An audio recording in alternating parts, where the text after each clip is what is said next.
want to see canis majoris and canis menores? This is canis majoris, canis menores.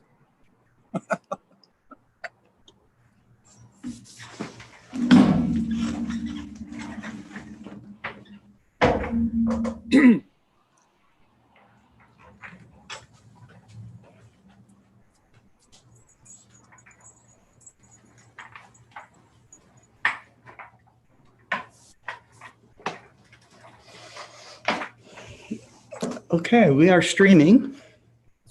They can hear us, but Okay. yeah. As people get settled in. Scott, should I be out by my scope for the very beginning, or? If you'd like to. Yeah, if you'd like to. Okay. Yeah, either way, it doesn't matter. I think in here, can you see it okay from the, like on my screen? That was my one concern. I suppose probably not really, unless I zoom it. We can see it. Can ya? When you get highlighted, you'll be full screen, so it'd probably be okay, I think. Okay. Yeah. Perfect.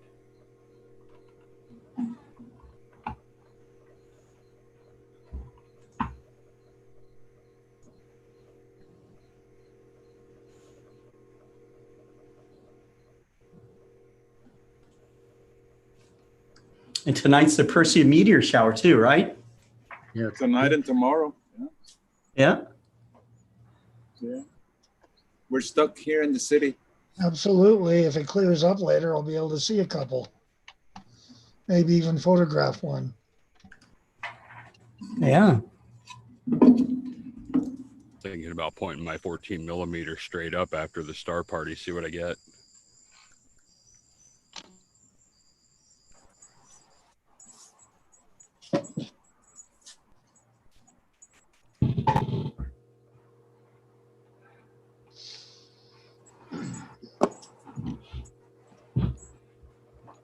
I should definitely lock my chair so I don't find myself trying to rock the whole time. Right. Steve Malia, what you got the G11? Is that what you're showing? No, not tonight. I have a new mount that I'm trying out right now. Next week. Okay.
Well, welcome everybody to our virtual star party. We have astronomers from Canada to the Pacific West Coast. So I'm going to bring them all on now in gallery view. We have people, they're logged on with the Zoom client, as you can see. And so I'll just introduce everyone that you see from the upper left-hand corner is Jerry Hubble. Jerry's on with me every day doing live broadcasts. We have Jason Guenzel. And Jason, you are from Michigan, is that right? That's correct. That's right. Okay.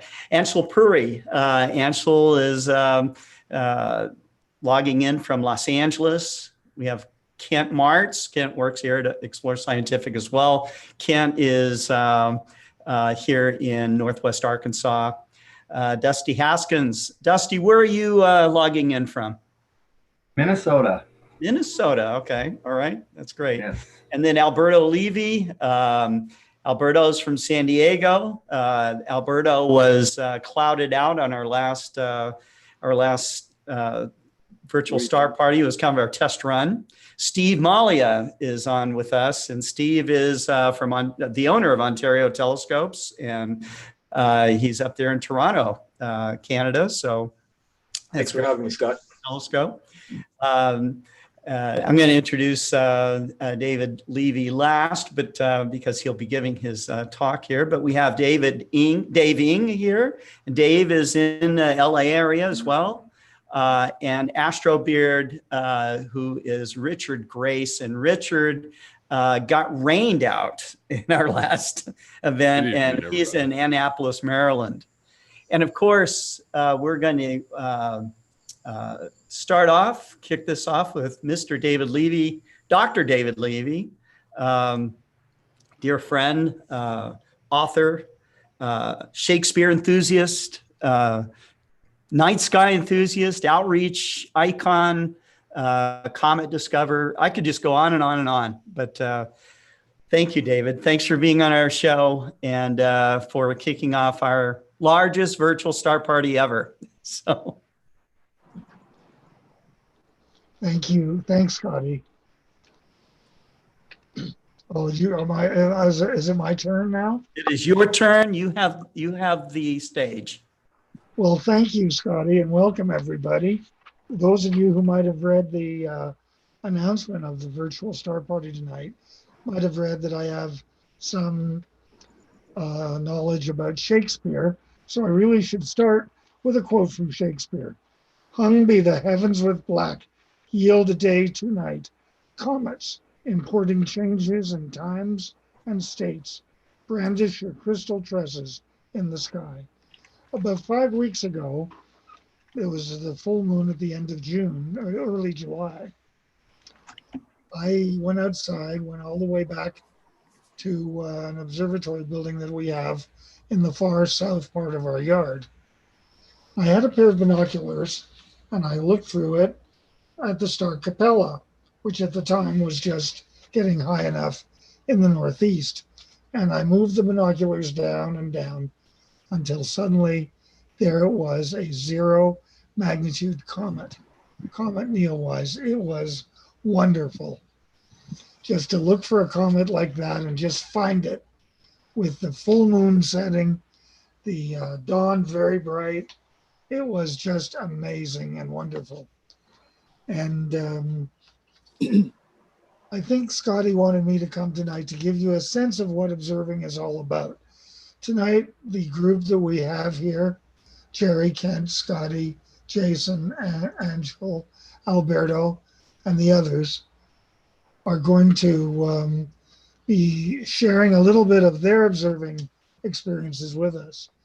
And I really think that they'll give you some inspiration to go out. Whatever you do, do not forget, tonight is August the 11th, the maximum of the Perseid meteor shower. Perseids come from a comet as well. They come from Comet Swift-Tuttle, which last appeared in 1992.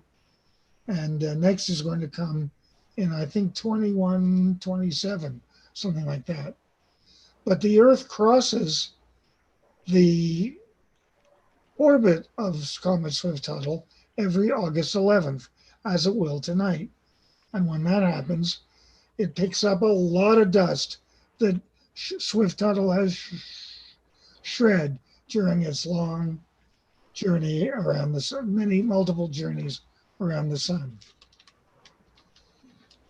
I'm going to interrupt a little bit, as I know that Scotty doesn't really want to make anything, to talk about anything political on a presentation, but I'm going to make an exception to it right now. Today, as you probably know, Kamala Harris was announced as the Democratic vice presidential running mate. And you're all saying, why are you talking about that? And the reason is nothing to do with politics, but that I feel pretty privileged because Kamala Harris went to Westmount High School, which is the same high school I went to. This was not a high school in the United States. Her mom apparently took her and her sister to Montreal, Canada for a while in the late 1970s. And she got a job doing research at the Jewish General Hospital. And she also was teaching at McGill University. And her daughter Kamala went to Westmount High School, from which she graduated in 1981. So there's a little bit of information some of you might not have known. She graduated from Westmount High School. And I'd like to think that she and all the Republicans and independents and Democrats every now and then will stop thinking about what they always think about, and will think about something a little more relaxed, a little more pleasant, and a little more eternal, the night sky. It's always been my goal that if you wanted to run for, the House of Representatives, you have to have identified all 88 constellations. Huh. If you want to run for the Senate, you would have had to have identified at least 47 variable stars and recorded estimates. That'd be cool. Or the Messier objects. or about a few dozen Messier objects. Or if you wish to become president, you have to have discovered not just one comet, but two, because one can be an accident.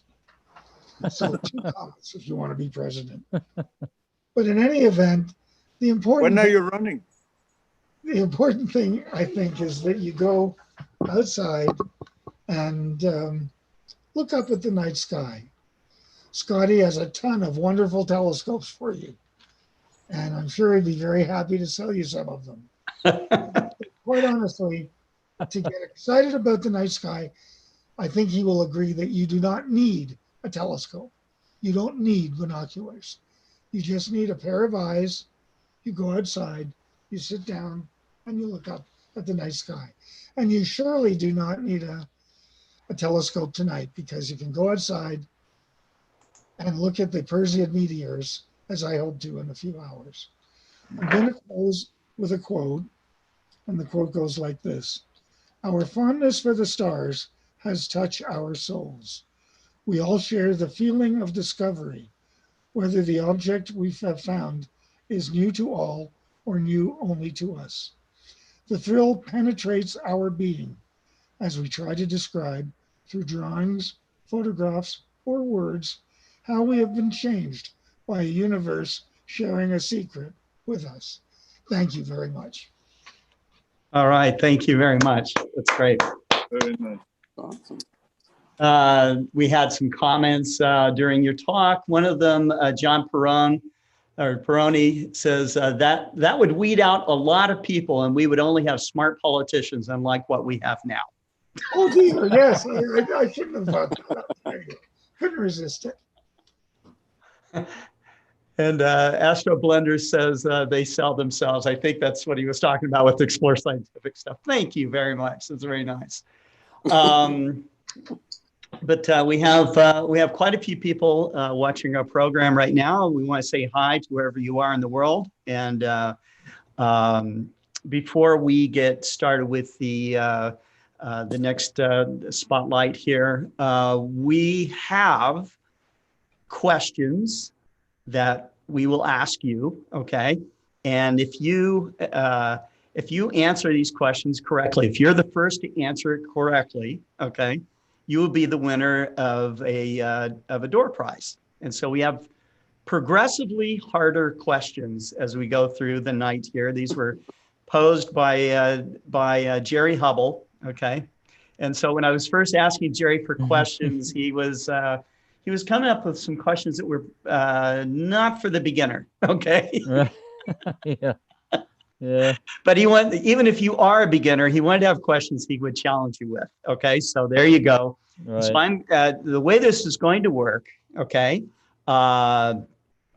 Kent, you need to listen up here, because what's going to happen is that we are going to ask you to answer your questions, okay, or to answer the questions by emailing Kent, K-E-N-T, at explorescientific.com.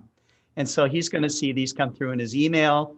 And then we're going to announce the winner at the next Star Party, which will be next Tuesday. So now you don't have to be present at the next Star Party. We'll just announce the winner, but it's more fun if you are. So, and the first one to answer correctly is the winner, right? That's right. That's right. So the first question, and I'm going to read it twice. The question is, what coordinate relates to the altitude of the North Celestial Pole at your specific location? All right, no one say anything, okay? Especially you, Jerry. I'm not saying anything. Nothing. This applies to the South Celestial Pole also. It could, yes. Yeah, yes. What coordinates relates to the altitude, we could just say, of your celestial pole at your specific location? Hey, Scott, send me those Yes. questions so I don't have to write them down, okay? I sure will. I sure will. All right. Okay. So we are going to go ahead. Question one. That's question one. So just reply. That's question one. That's all. Question one. And now we're going to go on, and we are going to get started with Jason Guenzel. And Jason, I'm going to put the spotlight on you. Okay. Okay. And here we go. Okay. Yeah. So just a little bit about myself. I've got some kind of artifact on my screen. Okay, there. I don't know if you guys can see that, but there's a big box in the middle of the screen. No. Yeah, so my name is Jason Guenzel. I'm an amateur astrophotographer. I just, like to share my work. I put it out on social media. Get pretty good response off of it. Today, I got to know Scott a little bit through the hobby, and got to talking a little bit about doing some imaging with some of the achromatic scopes. So that's what I have today to show. And for those that don't know, the achromatic scopes are really kind of marketed towards the visual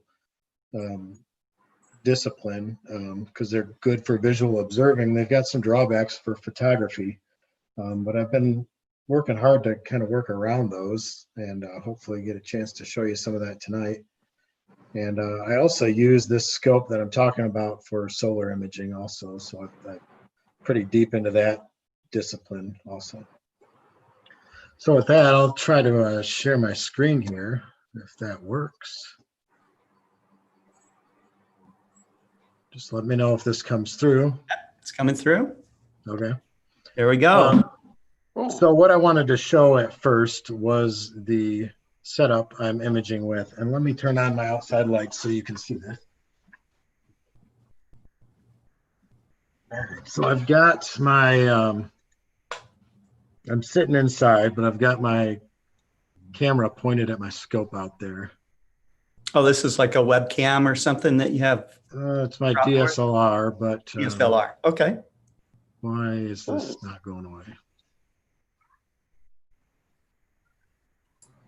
Let me try to minimize this. Can you guys still see this? Yes. Okay. Oh, yeah. All right, so this is the scope out here, and I'm going to take an exposure here. Well, that is old. Let me take an exposure so you can see this setup right here. Hopefully it comes through.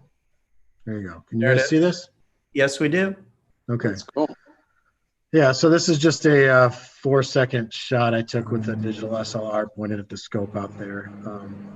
I had it framed up nicely, but obviously the sky moves and the telescope moves through the course of the night, so you can't really see the camera too much anymore. But what the setup I have here is an Explore Scientific AR 152, and I'm sorry I'm going to geek out about the gear. If it's over anybody's head, I apologize. Like I said, I'm kind of deep into the astrophotography side of it. So if anybody's got any questions or wants me to stop or slow down, please.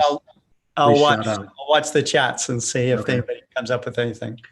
So this is an Explore Scientific AR 152. It's a 6-inch aperture achromatic telescope, which means it's just it's got a doublet lens, a double element lens, glass lens in the front.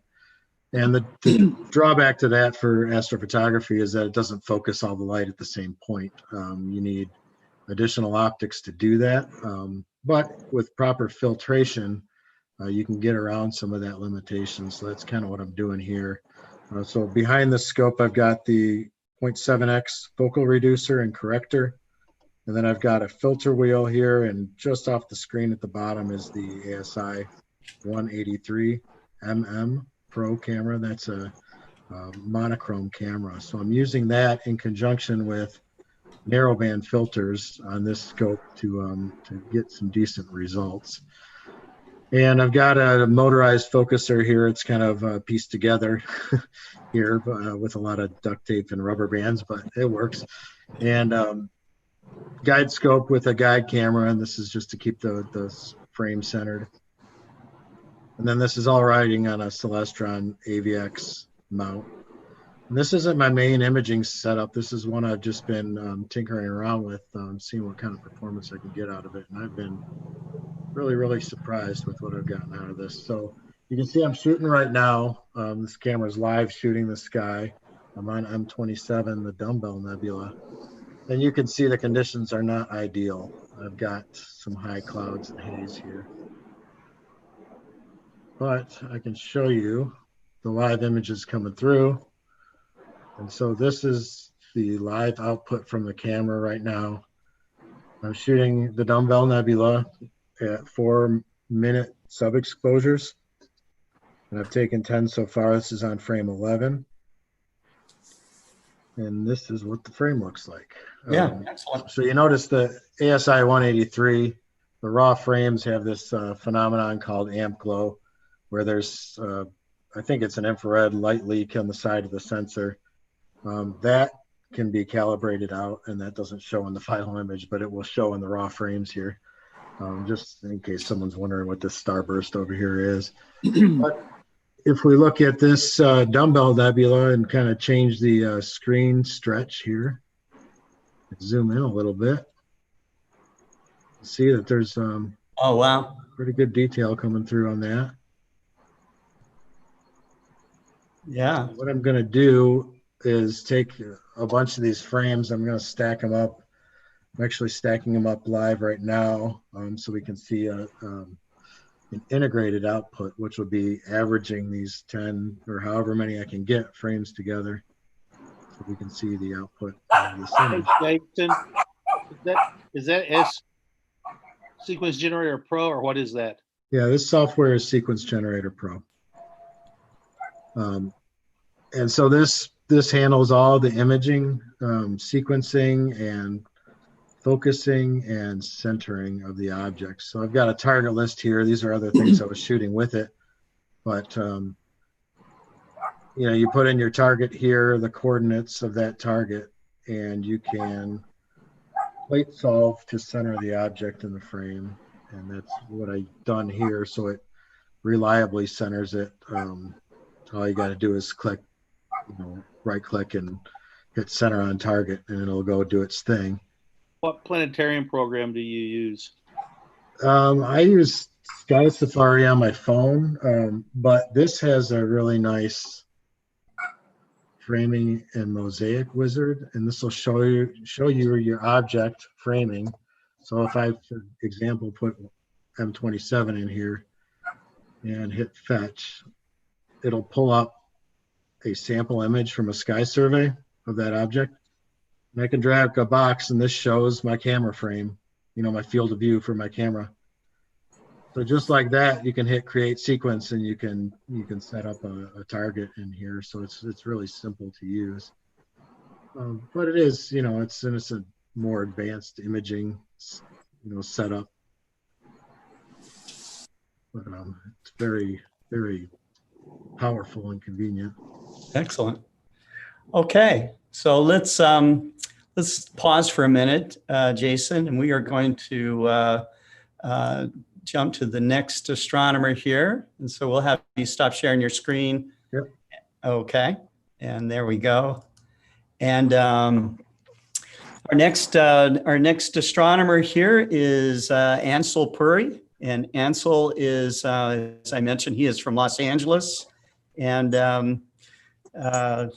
introduction to yourself and start your program.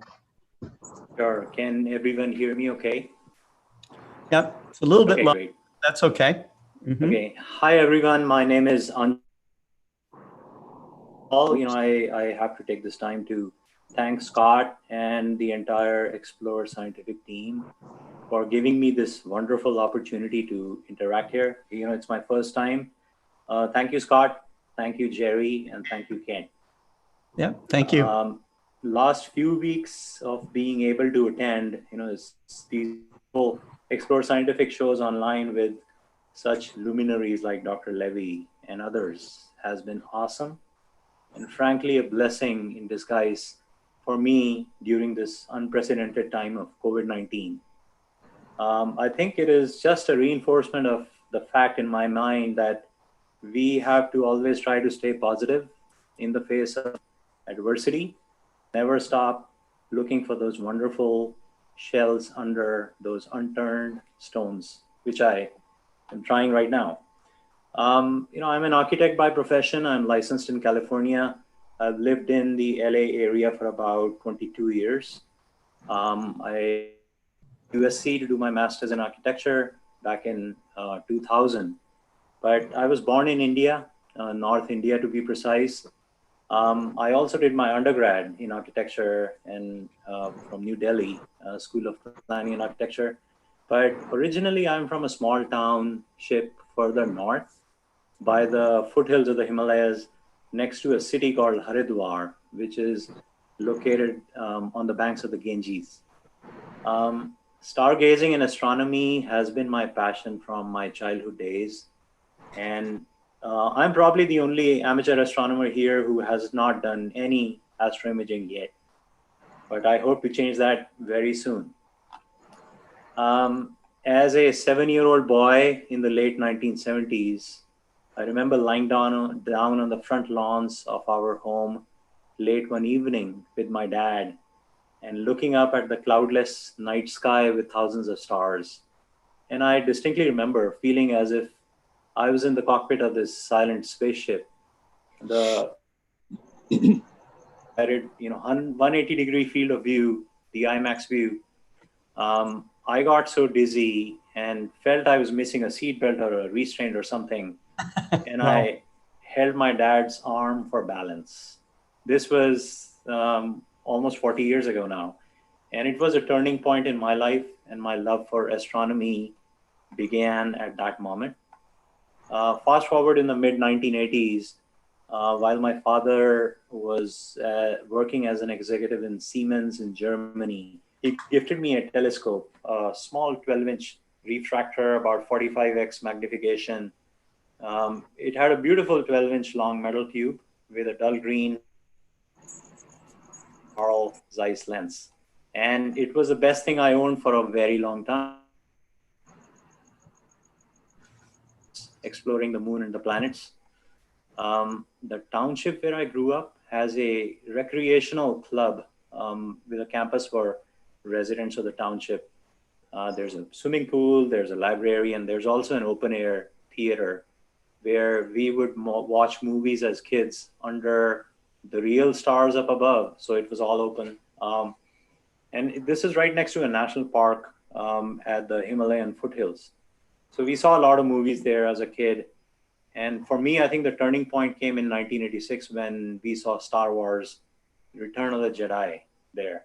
And I was in my early teens and I was just blown away.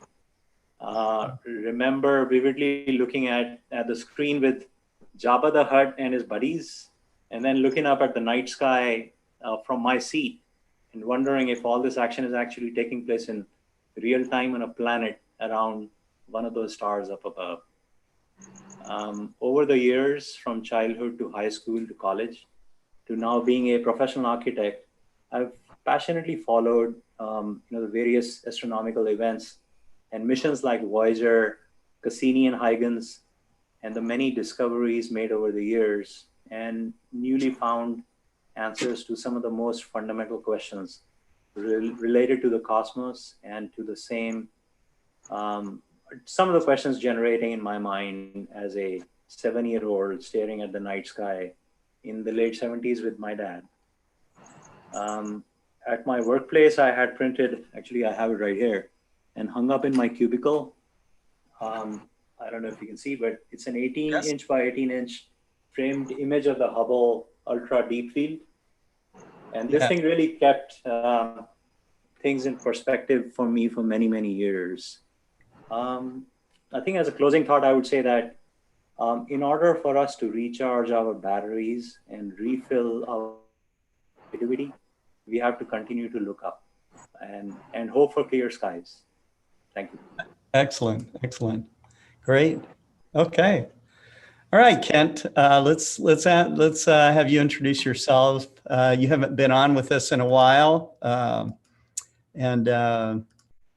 why don't you take a couple of minutes and refresh everybody's memory?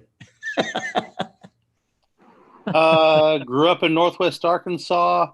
You know, when I was a kid, one of my first memories is going out with my dad and people. You know, I'm 57, so people, you know, in the mid 60s, you remember the green wicker chairs.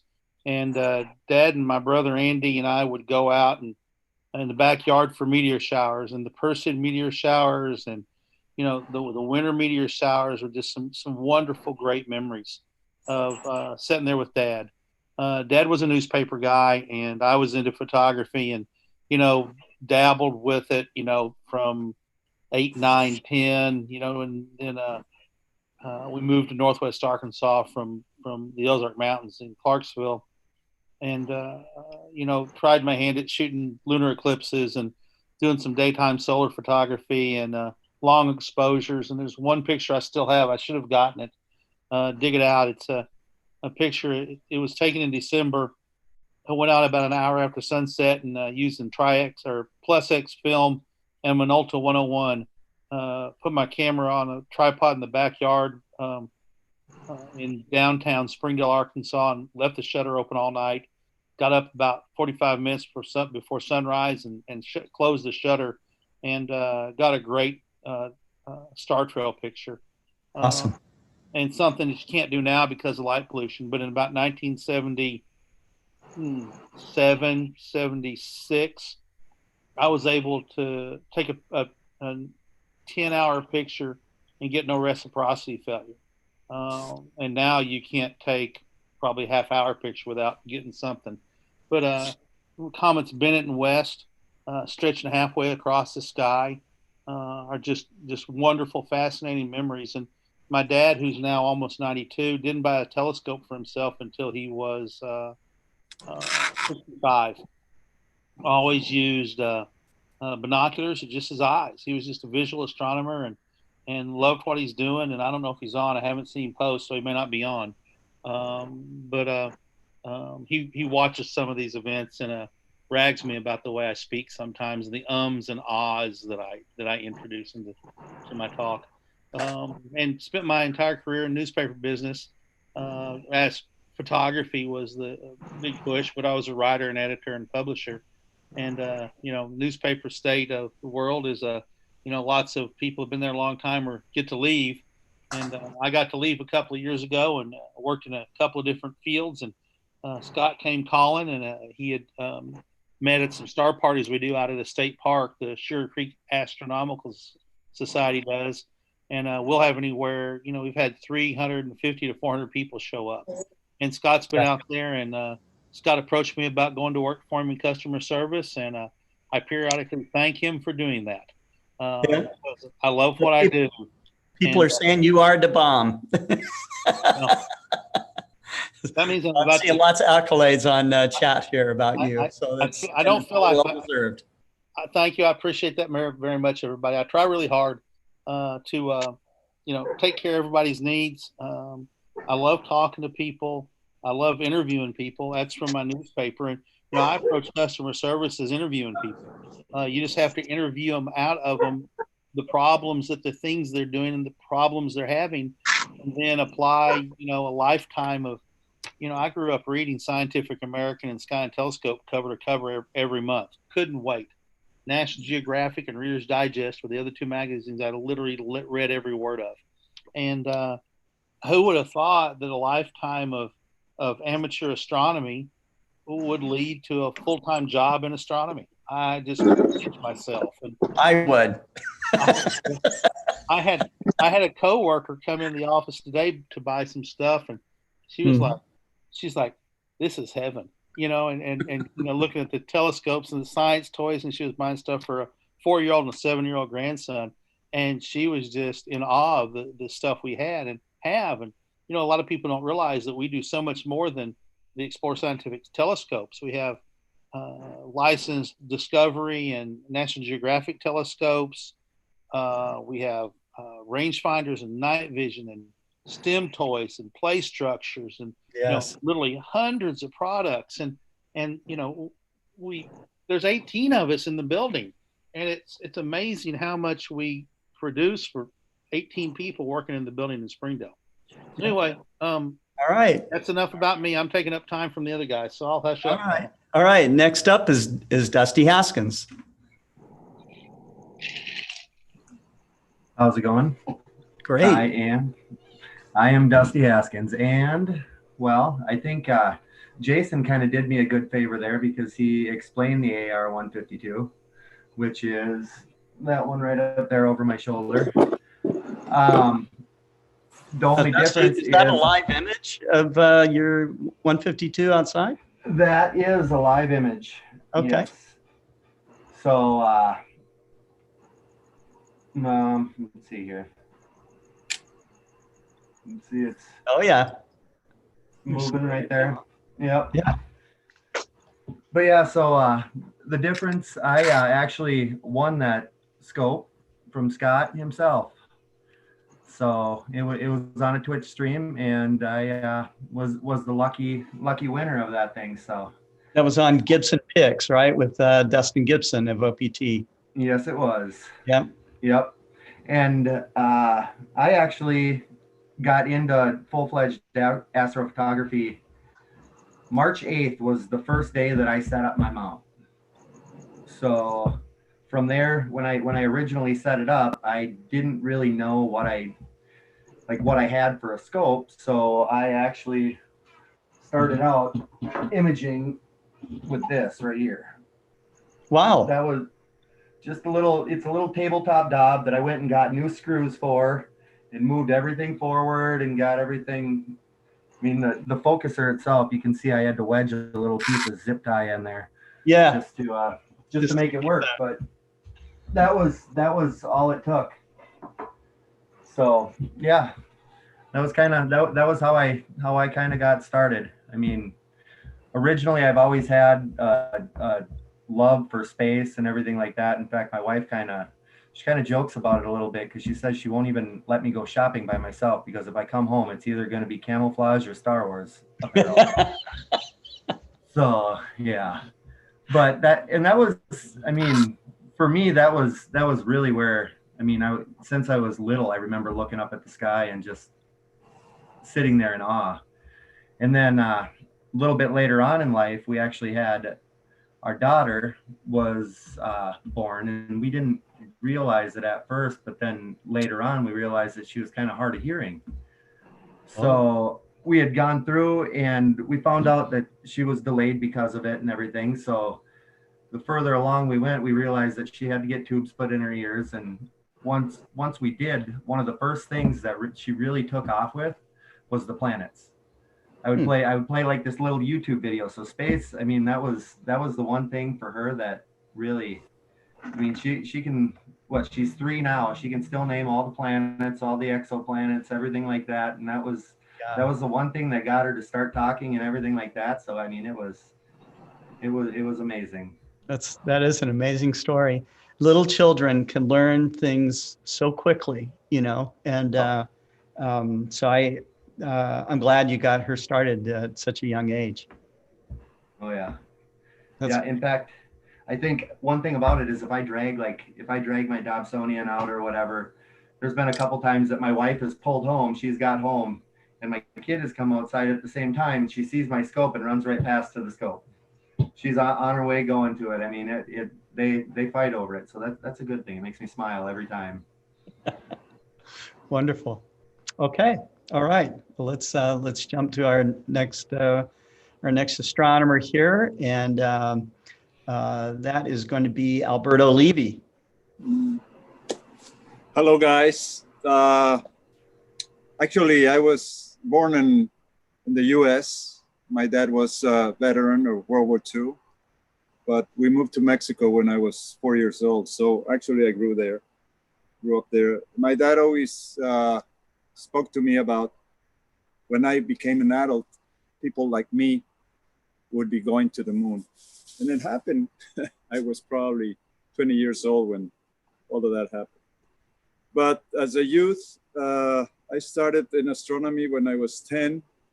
After my dad gave my sister and I a encyclopedia, a youth encyclopedia, and there was an article about how to build a telescope. It was a Galilean meniscus lens and all. So I went with my dad to an optical shop, and they had these lenses made for me. Then I took one of those cardboard tubes that they roll material, you know, fabric, and set it up and tied it to a post and started looking at the moon, which were full of colors, of course. Today we know it's chromatic aberration, but it was fantastic. That was my initial.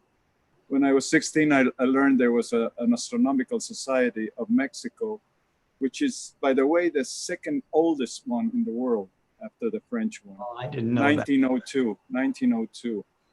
And a friend of mine, Francisco Diego, who's a PhD in astrophysics in London, he and I were classmates. We joined the Astronomy Association and learned so much from professional and amateurs there. Everybody gathered there, professors of astronomy and cosmography, engineers, etc. And so I learned so much from them, and I witnessed one of the members who was a musician also and very famous. He was like the counterweight to Disney in Mexico. Okay, writing children's songs and all. But he owned an observatory outside of the city, about an hour away from Mexico City. And he would hand us the keys because he was losing his sight. He was a better astronomer than composer, actually. And he was famous. But he would hand us the keys to my friend Francisco and I, and we would go there and check on the time, the moon's appearances and reappearances of around Jupiter. And that was so motivating. And we had a chance to witness the 1966, not meteor shower, meteor storm from the Leonids in November 1966. And if anybody has done that, I mean, or I'm old enough, probably I'm the oldest in the group here, but if you've seen snowing, I mean, snowing, that was the amount of meteors you could see. I mean, oh, wow. coming down till sunrise. So it was such an experience. How many meters an hour do you think it was? 1,000 an hour, 10,000 an hour. at Oh my least. God. I mean, Oh my if you God. see, yeah, snowflakes coming down. I mean, Yeah. not a big storm of snowing, but Yeah. a very mild, you know, when it starts to snow. Snowstorm. Yeah, a little snowflakes coming down. That was the amount of meters you could have seen. Oh And my once in a while, you would see a sporadic one. Yeah, boom, boom. I mean, really Yeah. flashing the whole ground. Yeah. So, so I became avid member, and later on at this association, they had an optical shop. You could grind your own mirrors, 6-inch, 8-inch, etc. So I I told my dad when I was young that I want to become an astronomer. He asked me, "Okay, what does an astronomer live on?" He said, I told him, well, maybe if I discover a planet or a star or something like that. He said, okay, that's perfect. Who's going to buy it from you? How are you going to make a living? So being very handy and interested in mechanics, I became an engineer, mechanical and electrical. So, but that gave me a chance to do everything. I mean, I wanted. So actually, I have my own industry, but it gives me a chance to do my hobby, my love passion. And I also produce planetarium programs in Tijuana. Every month we do a live planetarium show, and we have a club also that we founded with members, and they bring out the telescopes. So after the show, people can look through telescopes. And today, after years, you become kind of lazy. So my gear is more modern, computerized, a Takahashi 106 FSQ and an Ioptron I-45 EQ Pro. So, and my setup is in my backyard. I have a shed that's I roll off. Here's the shed I roll off, and I don't know. Should we describe this today, right now, or give a chance to somebody? Let's switch to another, and yeah, let's do that. Yeah, I'll describe it in the next round here. Okay. All right. So I did want to put the spotlight on Jerry Hubble for a moment here. Jerry is has been with us for 4 years now. Is that right? Actually, it's been since 2014, January 2014. Okay, so it's been 6 oh, years, yeah. So 6.5 years. Yeah, it went by quick. Yeah. Quick.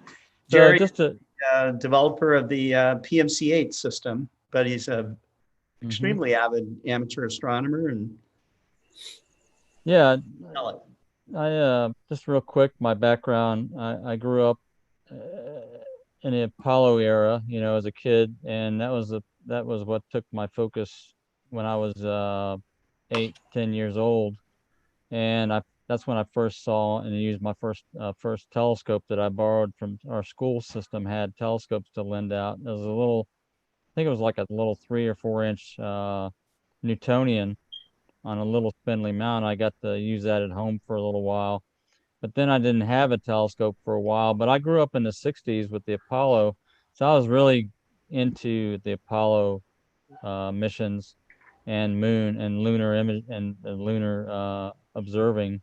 That's what really sparks my my fancy more than anything is the lunar surface. And so I got along in years, and I bought my first telescope when I was a teenager, and got a nice little 70 millimeter refractor. Was looking at the moon and stuff like that. And then I went further on and started my career. I have a degree in electrical engineering, and then I went into the nuclear industry, and I'm a nuclear instrumentation engineer that got into anything that's in the plant that runs the plant. I know about it, and I've learned about it and worked on it, and including and then also in the computer systems. So I've been blessed to work on a wide range of computer systems. And the initial plant computer systems were like those shown in this room in my background. The 1960s era Xerox Sigma 3 plant computer system is what was installed in our nuclear plant. And so I got to learn that technology. And then also, all the new technologies that came along in the 80s and the 90s, up through the 2000s. I've learned all the technologies since the 1960s all the way up to today. So it's really been, I've been very lucky in my career to be able to work on all this stuff. I was well,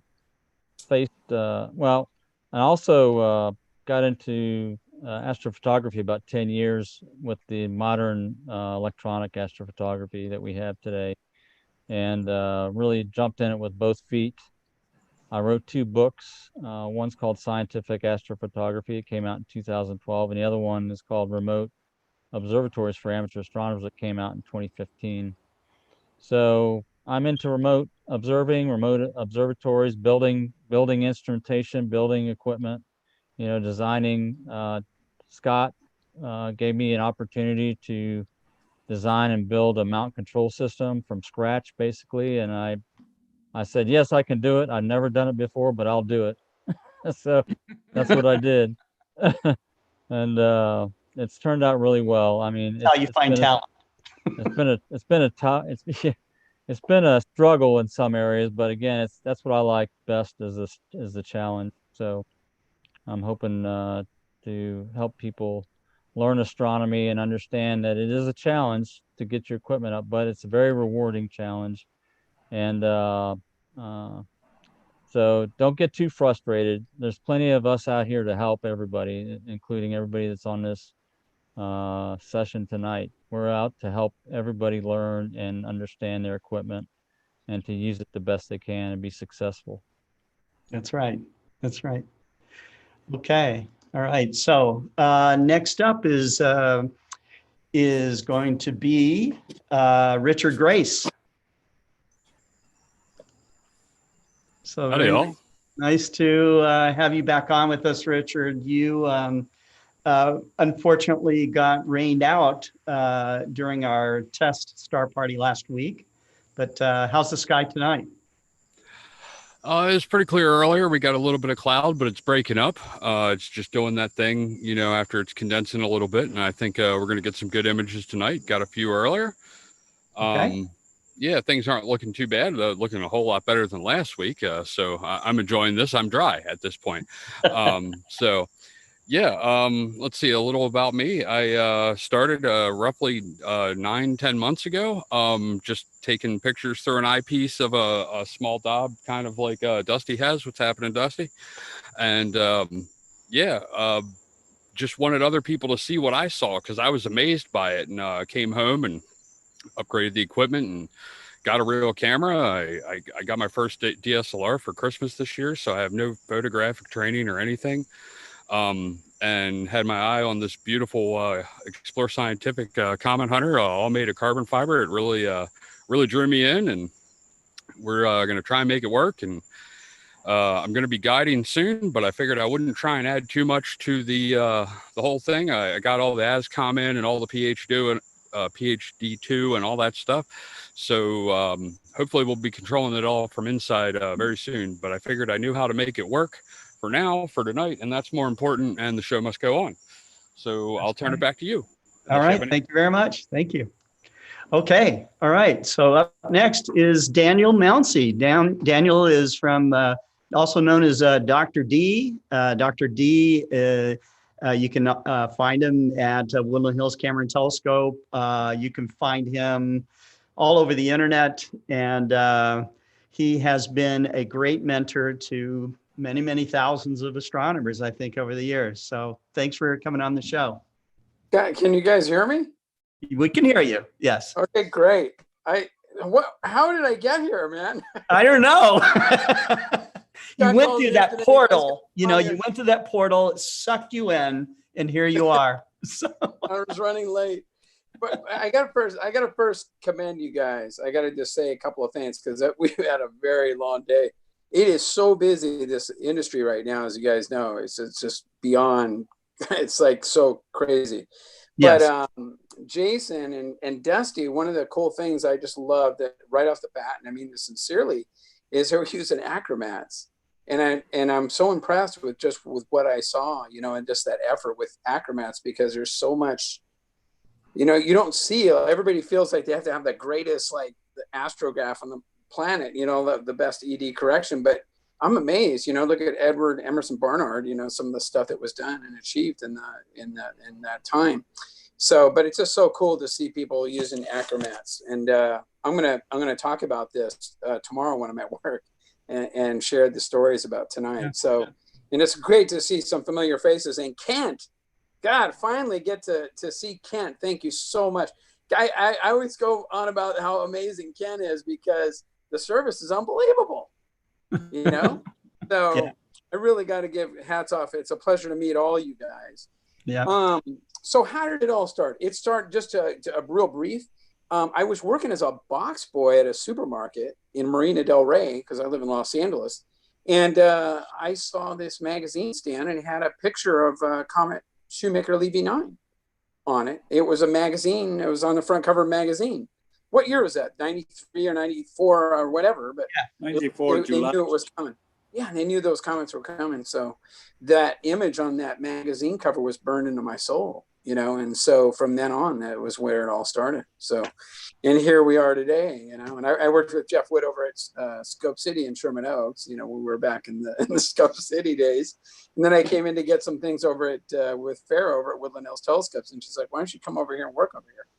And so I think I've been with Farrah for like 15 years, and then worked with Celestron with Ben Houck and several others. And then I worked at Vixen Optics for a little bit, and I worked as a sales manager with Skywatcher as well. So I've kind of been all over the place, but Farrah and I are very close. So, and I observe mostly in the city and mostly visual. And then, you know, and then I'm dealing with a lot of imaging challenges at work all the time, you know. So that's pretty much, it's so busy, you know.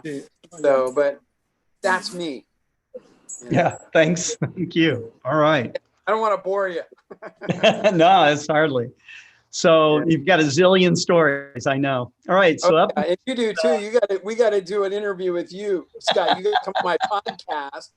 I want you on my podcast. You got to tell us some stories. I'll join your podcast anytime. You just ask me. It, man. All right. All right. So next up here is Steve Malia. Steve Malia is the owner of Ontario Telescope. He's way up there in Toronto. And he is a past president of the Royal Astronomical Society of Canada, and huge in outreach, and just a great guy and very knowledgeable about astrophotography. So why don't you tell us a little bit about yourself and what kind of rig you got going on? Thanks, Scott. I hope everyone can hear me okay. Had some technical challenges earlier, but I think I'm up and running now. All good now. Okay, great. So yeah, and my name is Steve. I started Ontario Telescope and Accessories, 6 years ago now. And it's been growing quite nicely, quite happy with it. I was the president of the Mississauga Center, which is just a city outside of Toronto, for Royal Astronomical Society. And I think I did. I think I ran things pretty well. They're still together now, so nobody chased me out. So I'm pretty happy with that. We just did some policy changes type things. But yeah, you know, I have a love of astronomy. I always have for a while. There are certain things that have been ingrained in my I guess in my soul. You know, Daniel mentions the comet, Shoemaker Levy comet, and that was something that I remember very vividly too in the 90s, and really stuck with me. I think I still even have the newspaper because it was published on the front page of the Toronto Star. You know, I grew up in the shuttle era of the 80s, right? And I remember waking up any time I could to watch a shuttle launch, and I remember my mom even letting me stay home if a shuttle launch was at 10 o'clock in the morning. I didn't have to go to school that day. So I've always had this love of astronomy and space and exploration. My rig behind me, I've got a few different ones, and I sometimes, you know, cause problems for myself by switching back and forth. This one behind me is it's a Takahashi Toa 130, and I have a mount that I'm trying out which is quite unique. It doesn't use a counterweight. It's from Rainbow Astro, and it can hold quite a bit of weight. So I'm trying that out, and it's different. It's got some learning curves to it. But you know, I worked pretty closely with Jerry, and I think I drove him nuts a few times with the. He's even smiling, nodding his head, so I knew it was true. It wasn't too bad. I enjoy a challenge. And I'm sure I have a big challenge. So, with the G11 and the PMC8, which, you know, I absolutely love that system, and I always find it to be wickedly accurate and quite reliable. There was some bumps along the road, and I like to think that I helped Jerry out to identify some problems. Oh yeah, he probably considered me one of them, but no, you helped a lot, Steve. You really did. Oh, great! I'm glad that. But yeah, no, you know, I do my astrophotography from my backyard. My skies are pretty bad. There's a National Distribution Center warehouse a couple miles from my house, and it to the west, and it just completely obliterated my sky. So everything right now is all narrow band, and it works out quite well. I'll show you a shot right now, if you can. Hopefully you can see my screen. Yep. So right now I'm imaging M27 in narrow band, and I'm doing 5-minute exposures. And you know, one thing that you know, reading Scott's email earlier and what tonight's target was, and he's talking about the Grubb telescope. One of the Grubb telescopes, a 12-inch. Yeah, I sent out an email to all of these guys saying that tonight's object was M27, and I showed them an image done by Isaac Roberts back in the maybe late 1800s. I mean, Isaac Roberts was one of the, aside from being a Roberts, okay, was one of the amazing and truly amazing amateur astrophotographers of all time. His images still stand up today. So yeah. So the fact that it was done on a Grubb telescope was something that resonated with me. I spent a lot of time in Ireland in the past few years in my secret identity life that I follow through with sometimes, and I got to know some key members of the Astronomical Society in Dublin quite well. They let me actually use the 12-inch refractor at Dunsink Observatory, and I did some observing with it, which is quite amazing to use an F20 12-inch refractor. What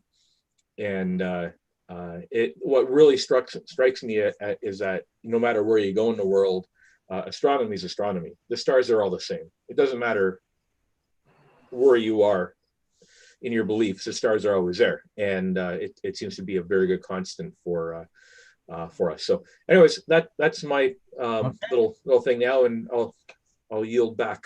Thank you. Thanks for having me. Yep. And yeah, you'll have to.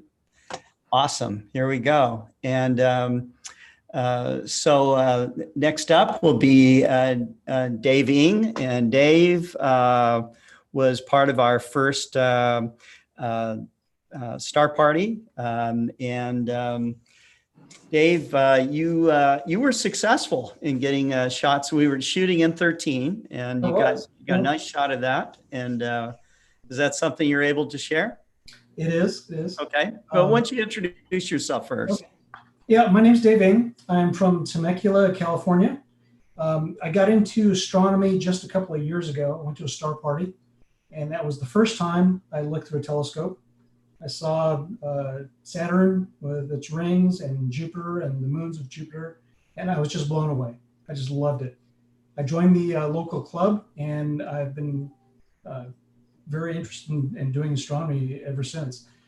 I've only just begun doing astroimaging maybe about 4 months ago.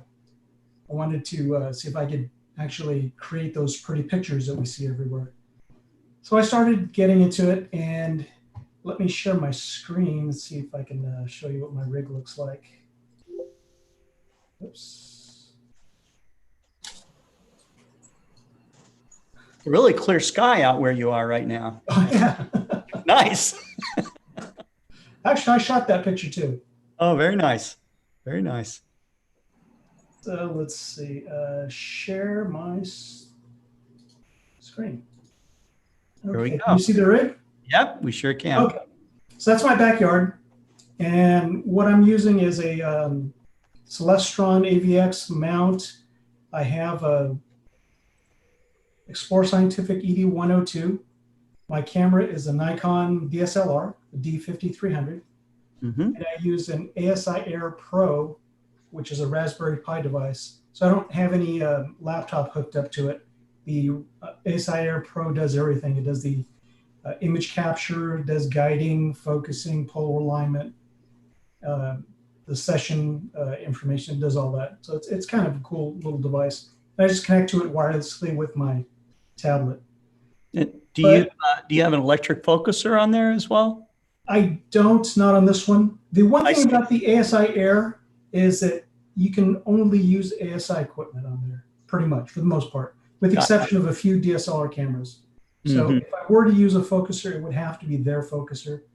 If I use a filter wheel, it would have to be their filter wheel. So that's one of the limitations, but it's kind of a nice setup because it's all in one. It's really tiny. It just sits on the top there. Sure. And if you saw last week, I showed you my backyard actually looks at a street light, and that's what the telescope is pointing at. And I have pretty bad light pollution. I'm in a Bortle 6 area, but with that light right in my path, it gets pretty bad. So I wanted to show one image. I don't know if you can even see anything here, but there's a couple of bright stars that are just popping out. Yep. And this is just one sub. It's a 30-second sub. I took 114 pictures, but I threw away probably about 30 of them. Ended up only using 81 or so. And I wanted to also show people, not everyone is experienced in astrophotography. There might be some new people out there, and I'm sure there's a lot of people who have done a lot more than I have, but just this is one picture of how it comes out of the camera. Then you stretch that one image and you can start to see the target. You can start to see some stars. But what really brings out the pictures when you stack a bunch of pictures together and you can boost that signal to noise ratio. And after some processing, I ended up with this. Oh, wow. Beautiful. My capture of M13 from last week. Beautiful. You can see the little galaxy up there. It is spectacular. Thank you. It is spectacular. So this is hundreds of thousands of stars, and is still intensely studied by professional and amateur astronomers alike. Beautiful globular cluster. Yeah, I understand it's like 11.5 billion years old, almost as old as the galaxy or the universe itself. Right. Yeah. There's some paradoxes about M13 still being, and globular clusters in general. Theories of how they formed have recently changed, and they were at first thought to be kind of leftovers of the formation of a galaxy, and now there are some thoughts that they're kind of mini galaxies all to themselves. So something smaller than a dwarf galaxy, I guess. Anyways, that's beautiful. That's very Dave, nice. Congratulations. Oh, thank you. And that was done for the for our first virtual star party, which happened just last Tuesday. So spectacular shot. Dave's backyard is truly light polluted, and he was sharing views of his telescope and himself working next to his scope, and literally it was all lit up. So pretty amazing what you can get even such compromised conditions. And I'll remind everyone that last week there was a lot of moon, so that was also true. Hey Dave, this is Kent. How much processing time was involved in that picture? It's kind of hard to say because I was working on it at the same time I was working. So I was kind of going back and forth. But I spent probably about a day, here and there, a few hours. spread throughout the day. So I use PixInsight. I don't use anything else other than PixInsight. I did use GIMP just to add my name down here at the bottom in the corner, but everything else is done with PixInsight. Excellent. Excellent. Okay. So, well, we'll move on at this point. That's great. And so, I think we have introduced everybody in our group. David has left the building. David Levy has left the building, but we continue on. And so I will. I've got a couple of things here. I'll start off. I found this really wonderful poem. I would promise poetry. David is very poetic, but I'm always inspired by his poetry. This one is by a gentleman. I believe a gentleman, maybe it's not a gentleman, but Metaphron, okay, was the name. And it's a love poem, okay? Love, so, and obviously this guy loves the stars as well. And it goes, you have the eyes, I have them too, a complete purple sky, a moon of pure blue. Pull me into the sea of stars, let me view the world below, as you rain down from the clouds, and birth a luminous rainbow. Join me now, cold are the stars. I need your warmth.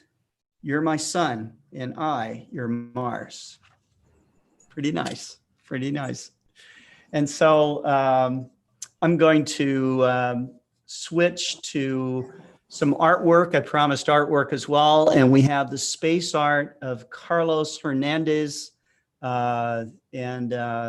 He has some beautiful stuff here. So we'll play this little movie. Come on, buddy.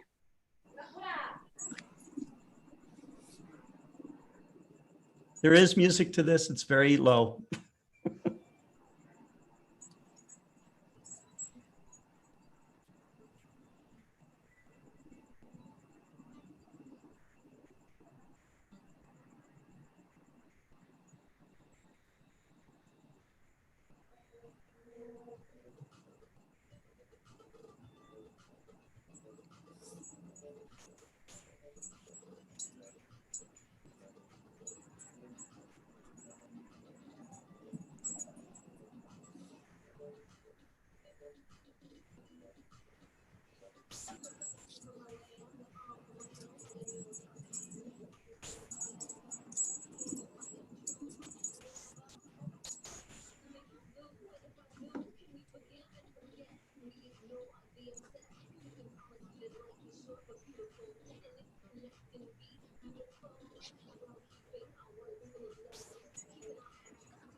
And so if you like to see more of Carlos Hernandez's work, you can often find him on Facebook sharing his incredible art work. He often makes illustrations that are very contemporary of things that are going on right now. And he's quick, and he is someone that learned to draw at the eyepiece as a young man. And he was taught by a guy named Chick Capen, and the lineage of Chick Capen. If you read about Chick Capen, you'll find out that he's a famous planetary astronomer, worked at Lowell Observatory, and there is a direct lineage. I can't remember all the people that are involved with the training of how to draw at the eyepiece, but it goes from Percival Lowell through Slipher, ultimately to Chick Capen, and directly to Carlos Hernandez. And so he's probably last man standing that actually has the training that was passed down from Percival Lowell from Lowell Observatory. So that's very, very cool. We will come back around, and let's check back in with Jason Guenzel and find out what's going on. Oh, you're gonna make me follow poetry, huh? A love poem. Yeah, I can't compete with that. Yeah, so I've just been just sitting here still imaging. I realized after everybody else went, I didn't really introduce my background or how I got started in the hobby. Just a little bit about myself. I've had a lifelong interest in astronomy and photography, and well, back, I don't know, about 6 or 7 years ago, I got the bug. I wanted to try to get a scope to, observe the sky visually. So I thought, so I went after 8-inch SCT setup, which is great for, starting out visual observing, but I had an eyepiece on it one time and I had a camera on it for the rest of its days.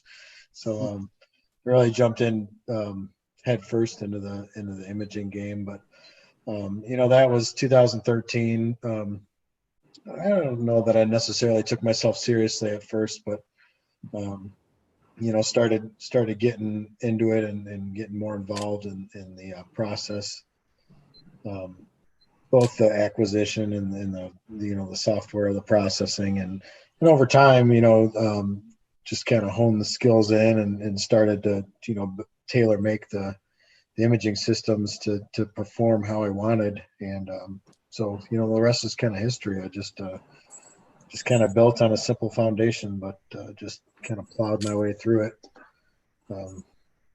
Astrophotography takes a good bit of a stubborn attitude to really push yourself through it.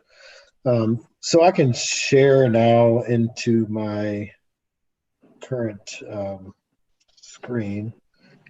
Still imaging M27 like I showed before. Mm-hmm. Can you see my screen? Yes, we can. Okay. So are these images stacking at this time also? I am stacking them separately, which Okay. I'll show here in a second. Okay.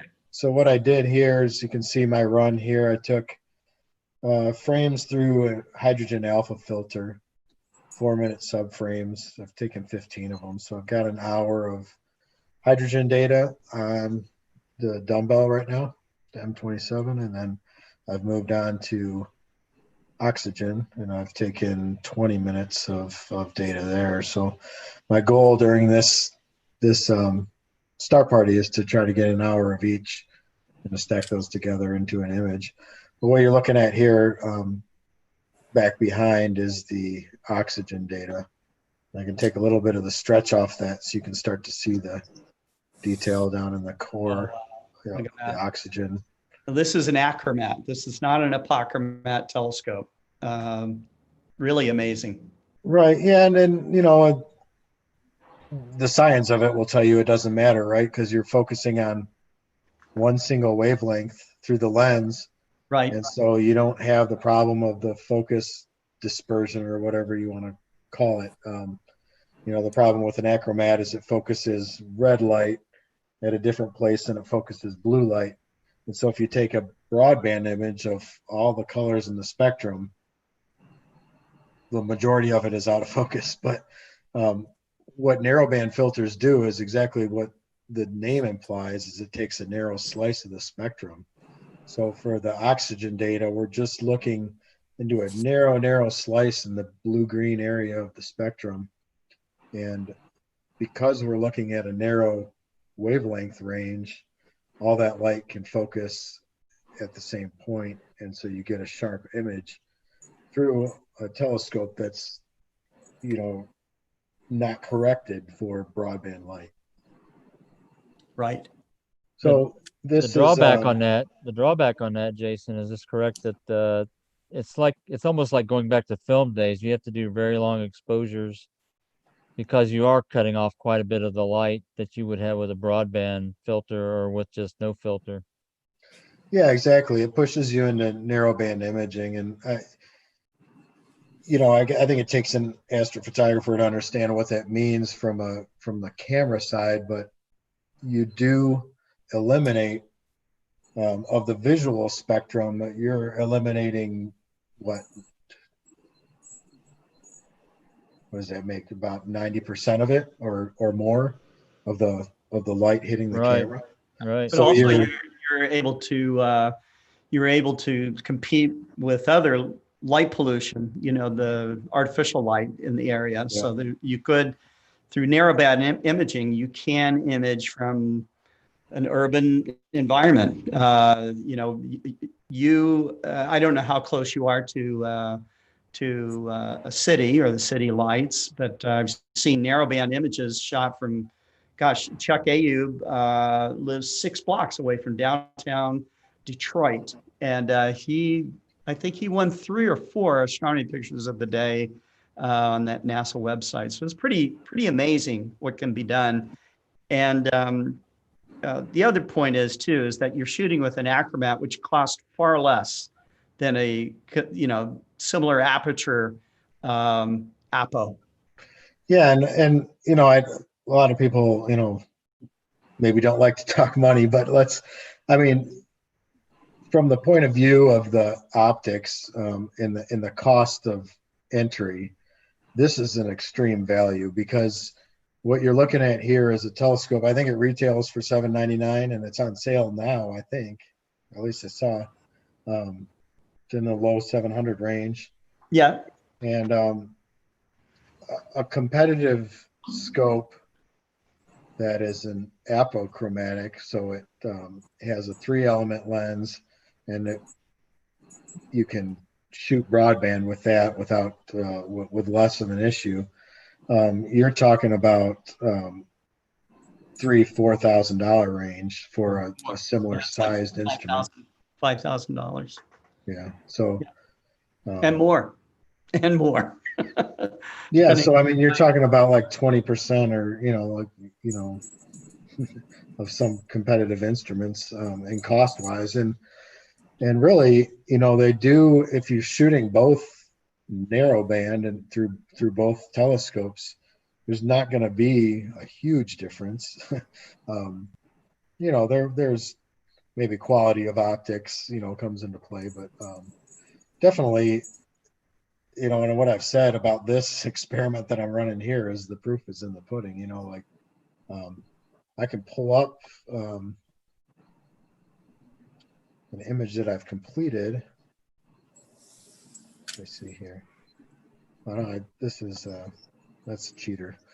That's a fully finished image of the dumbbell. But yeah, and if anybody wants to find my work, I'm on Astrobin. You can search my name. I'm on Instagram. I go under the handle The Vast Reaches, so you can find my work there. But this is a shot of the Cave Nebula. This was shot through the telescope I'm using tonight, so the AR-152. And so this is a finished processed image of the Cave Nebula with a relatively short exposure time. This is 3 hours of exposure. Seems short to me, but then I'm shooting images that are 20 to 50 hours on other telescopes, so 3 hours might seem like an ages to somebody else. But I was really happy with the detail that came out of this image from that telescope. It is beautiful. That's something that Scott, that we like to talk about as a value system. Well, that's the point. It's not just designing the system, how inexpensive that is, but it's where do you want to put your money? For an astrophotographer, they may want to throw it into a better camera, or set a superior narrowband filters or a superior mount. Right. So you balance the system for what you're trying to do. Basically, you design it to fit it perfectly, and you get the most value for your buck, basically. Right. So to talk about money, the 152 achromat, the doublet, is $750, and the 152 triplet is $4,500. Yeah. Can I have 1 second here, because this is doing something and I gotta make sure it's not gonna hit the tripod. No problem. Astronomers got to go to work. Yep.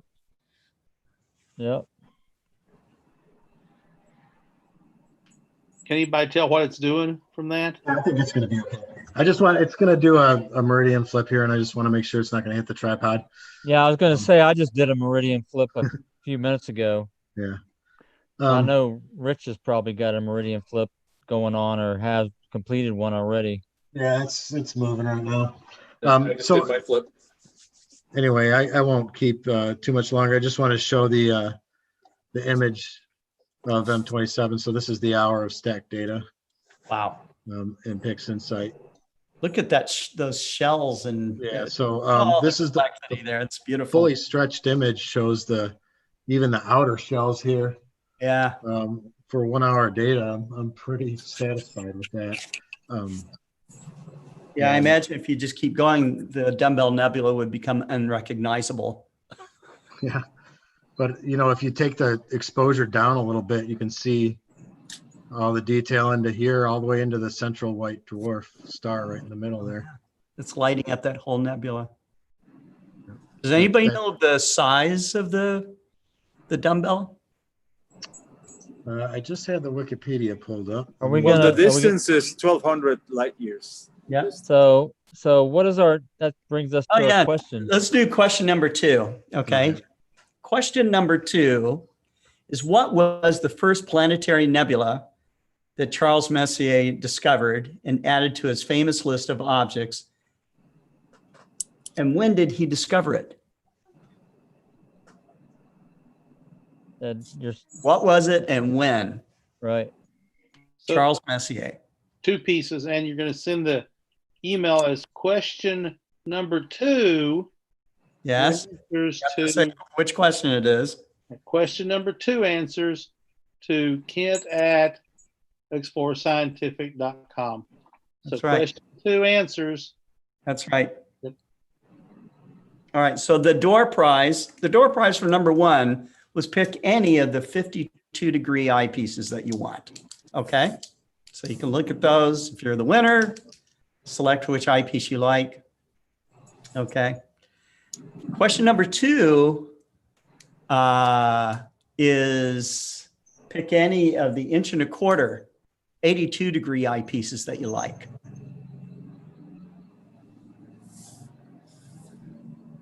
That's a very nice. Are you sure about that? You sure you want to do that, Scott? That's some serious. I know, that's crazy talk, right? Crazy talk. Okay. All right. Hey, Scott, is there any rules about the same person winning more than once? No. So the problem is that comes out of my budget, not his. So he doesn't care. Wow, look at this. This is beautiful. Are you still seeing my screen? Oh, yeah. Yeah. Yeah. This is the oxygen data. So this is 15 minutes on oxygen. That's it, huh? Wow. And the oxygen becomes the blue, correct? Yeah, if you map it to, true tone, that would be hydrogen, oxygen, oxygen for RGB is the typical way to do that. So it would become a teal color. Mm-hmm. And, it'd be a 50-50 mix of blue and green. But to get a real true tone, you have to mix some hydrogen into the blue to represent the hydrogen beta, which ends up giving the image a little bit more of a blue tint. But I'm going to do that mix here. I mean, I don't know if we're going to come back around, but I should be able to get these. We'll come back around. We'll come back around. That last one. All right. Well, I'll let it go here. All right. Okay. And let's jump to back over to Dusty Haskins.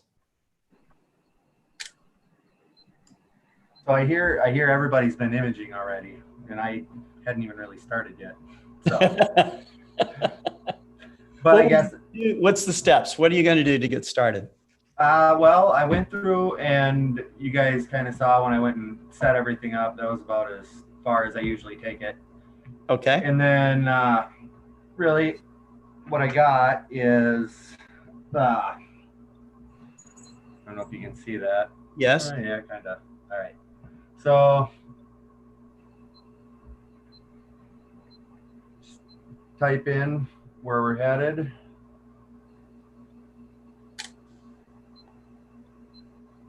And what Click is this? on it. What's this client that you're using? This is the ASI Air. Okay. So there we go. And you can see.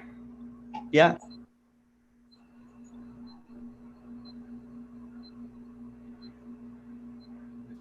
Hey. Catches.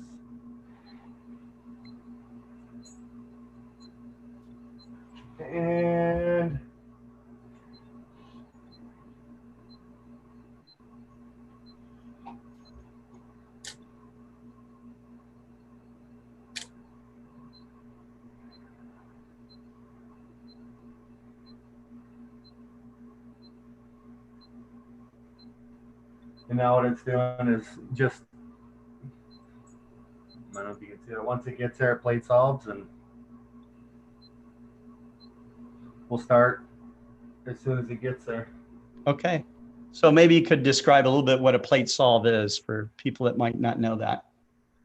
Plate solve, basically what it's doing is it's taking a quick picture of the sky, and it's looking at all the stars that are there, and it's can kind of tell where it's at in accordance to where everything is, and it knows whether or not it needs to move to one direction or the next. Okay. Okay. All right. Well, we'll come back to you in a moment, and I'm sure you'll have some imaging by that time. Perfect.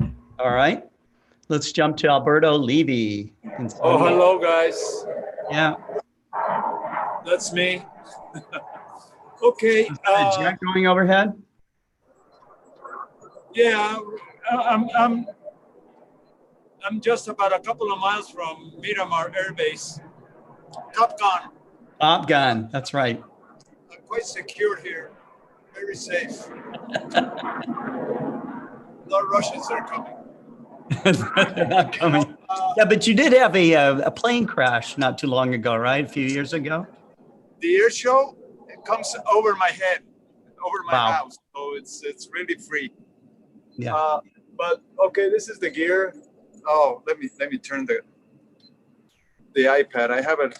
I'm shooting with in color.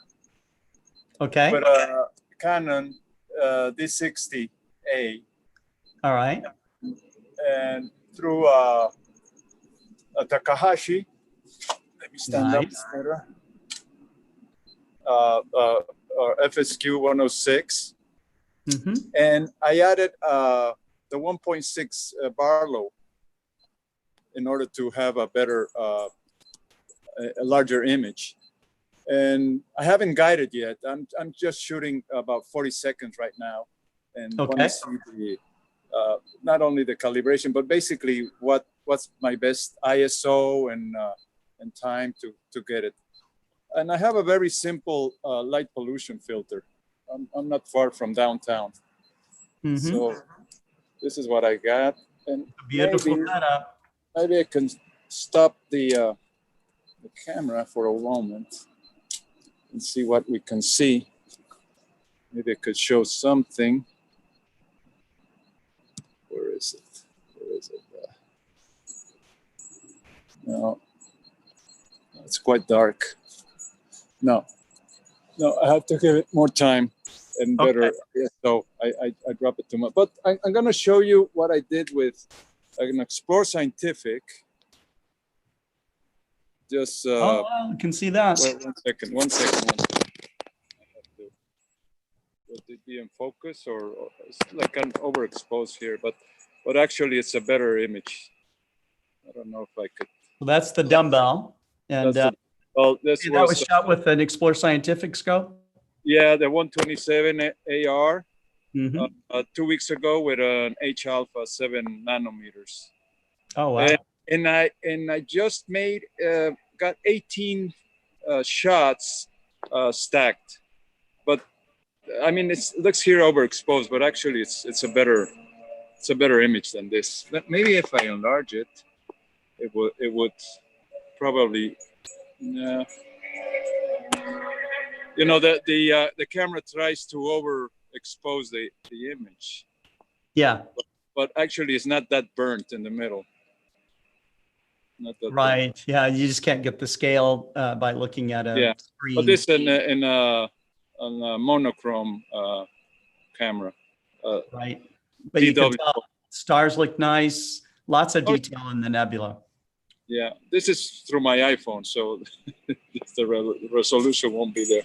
But I'll send it over. Okay. And meanwhile, I'll keep on adjusting, and in a few minutes try to show something. Okay. More realistic in color. All right. All right. Okay. Well, let's jump over to Steve Malia here. Hello. Hello, Steve. Well, I got myself out of. There we go. All right. Sorry. You'd think for someone who works at home as much as I do, I'd figure out how to use Zoom by now. And haven't you been? I think you've been living on Zoom. Yeah. I've been running jobs remotely for years, and I still can't figure it out. So I just had a meridian flip happen a few minutes ago, and that went smoothly. Okay. Now, a meridian flip, for people who don't know what that means, we kind of throw some of these terms around, but what happens during a meridian flip? Okay, so as an object that you're imaging and anything approaches the meridian, which is basically straight up from where you are, zenith, it's going to cross over that. Think of it like an imaginary line, right? Well, your scope can't continue going in the direction it is without potentially crashing into the tripod or a pier or something to that effect. So what happens is the scope will flip around and reorient itself on the other side of the tripod or the pier, and that's what happened just now, and some of the other guys here that happened also, and hopefully it all went smoothly for everybody. And then when it does that, as Dusty had mentioned about plate solving, the software that I'm using, which is Sequence Generator Pro as well, will do some plate solving to reorient itself back to where it needs to be to realign that object. The only difference is that if your object was a little bit to the right originally, now it's going to be a little bit to the left. But when you're stacking your software, like in PixInsight, like what Jason uses, I use PixInsight as well, or if you use other software such as Deep Sky Stacker, and I'm sure in PC world, in the Mac world, there's other variants. It'll take those images and stack them all up. I was mentioned earlier about the signal to noise ratio, the signal increasing, you get a better image that way. But the software is intelligent enough with the way the files are written initially from the imaging software. It can take those ones where everything's kind of backwards and flip them around so everything reorientates itself. So that's essentially what happens with the images after meridian flip. Everything's flipped over. But yeah, my rig's working pretty good tonight. My guiding is relatively stable. We won't show that right now. My seeing isn't that great. It's humidity's a little high, so it's not the greatest. I haven't seen any meteor streak by yet. I keep looking up, but surprisingly, the temperatures dropped down. Yesterday, I had so many problems with my equipment. I couldn't even take a picture. The humidity was that high, my camera would cut out. So I was a little worried for tonight, but luckily things worked out. Well, what else did I want to mention? I think it's all I have to say for now until I think of something else. All right. Okay. Let's jump to Richard Grace here. All right, back inside. Yeah, back inside. If I could, I just want to say one quick thing. Sure. Richard, I love your beard. Thank you. Inspiration, man. He is the Astro Beard. That's inspiration for me right there. Haven't cut it in a very long time. Oh, I don't know. I sometimes I think I'm going to do it, but yeah. See, Scott, do you want me to share the M13 from last? Yeah, let's see your M13 shot. All right, here. Let's put this down. Let me share. You sure that's not Omega Centauri up on your desktop there? I think it's this one. Yeah, it's this one. That's All amazing. right. Here we go. Got the galaxy over here pretty good. Yeah, you did. There's one there. And there's a couple up here too that I had no idea were even in there. But beautiful. If you pixel peep it too hard, they get a little bit not so round, but I'm unguided. I haven't been doing it too long, so I'm happy to get to bring that to the table. Yeah. Now, how long have you been imaging? Actually imaging probably like 7-8 months. Wow. Okay. Excellent. You're doing a really great job. So yeah, look forward to seeing you shared the file with me earlier today, and it is really spectacular. Are you able to share your screen with the viewers here, or is that? Did I not? I'm sorry. We are just seeing your monitor. Oh, there we go. Ah, wow, that's it. Here we go. There you are. Okay, so there's that little galaxy over here. You can see a star right in it, blowing out the core, unfortunately. But dust lanes in it. That's beautiful. So we got one over there. The other galaxy there. Oh, yeah. Yeah. And then up here in the top, there's this one, and that one, I think. Yeah. Wow, there's lots of galaxies there. Beautiful. So it got in. Not too bad for unguided. That's all I can say. Guiding is coming soon.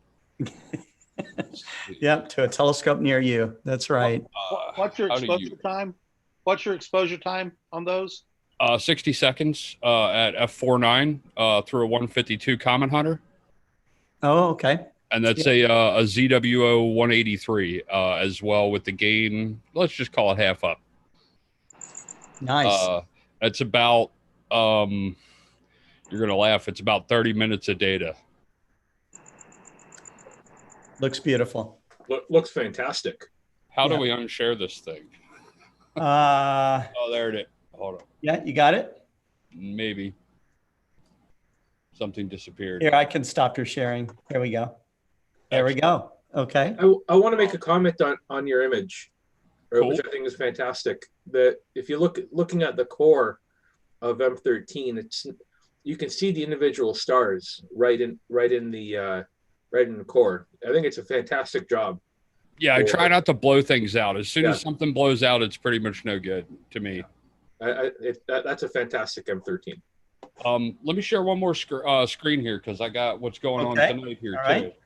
As soon as I figure out which one this is, there it is. Share.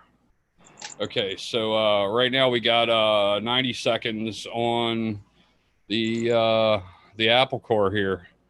Oh yeah. It's not showing up super well, but 90 seconds in color, it'll stretch out real good. Start to see it, a little bit of blue, some reddish color in there.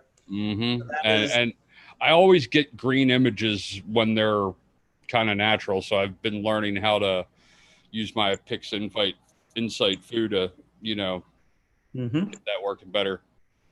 I still don't know how to undo that. So yeah, I can do it for you. Here it is. There it is. You got it? I found it now. All right. Okay. All right. And we are going to jump to Ansel Puri and then to Jerry Hubble. So what do you think about all this, Ansel? Are you enjoying the Star Party so far? It's awesome. I love it. I can't wait to join the ranks of these awesome people. So hopefully that's going to happen soon. But let me, I'm going to share my screen and maybe, I put together a small presentation of some of the things which I talked about earlier. Let me know if you can see my screen. Yep, we sure can. Okay. So a little formal, but it dies off the formality. Explore Alliance, today is the virtual star party, August 11th, and a small presentation which I prepared for us. This is the view of the night sky, which I was talking about. One disclaimer I have to say, the images are something which I have, are not mine, and I have put credits for each of these images at the bottom left.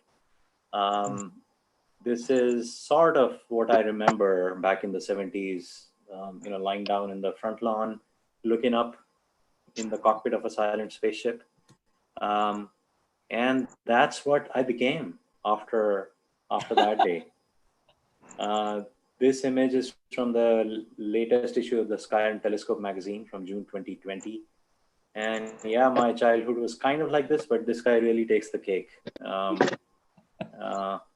It's from one of the readers, Paul Livio from Torrance, California. I think it's his grandson.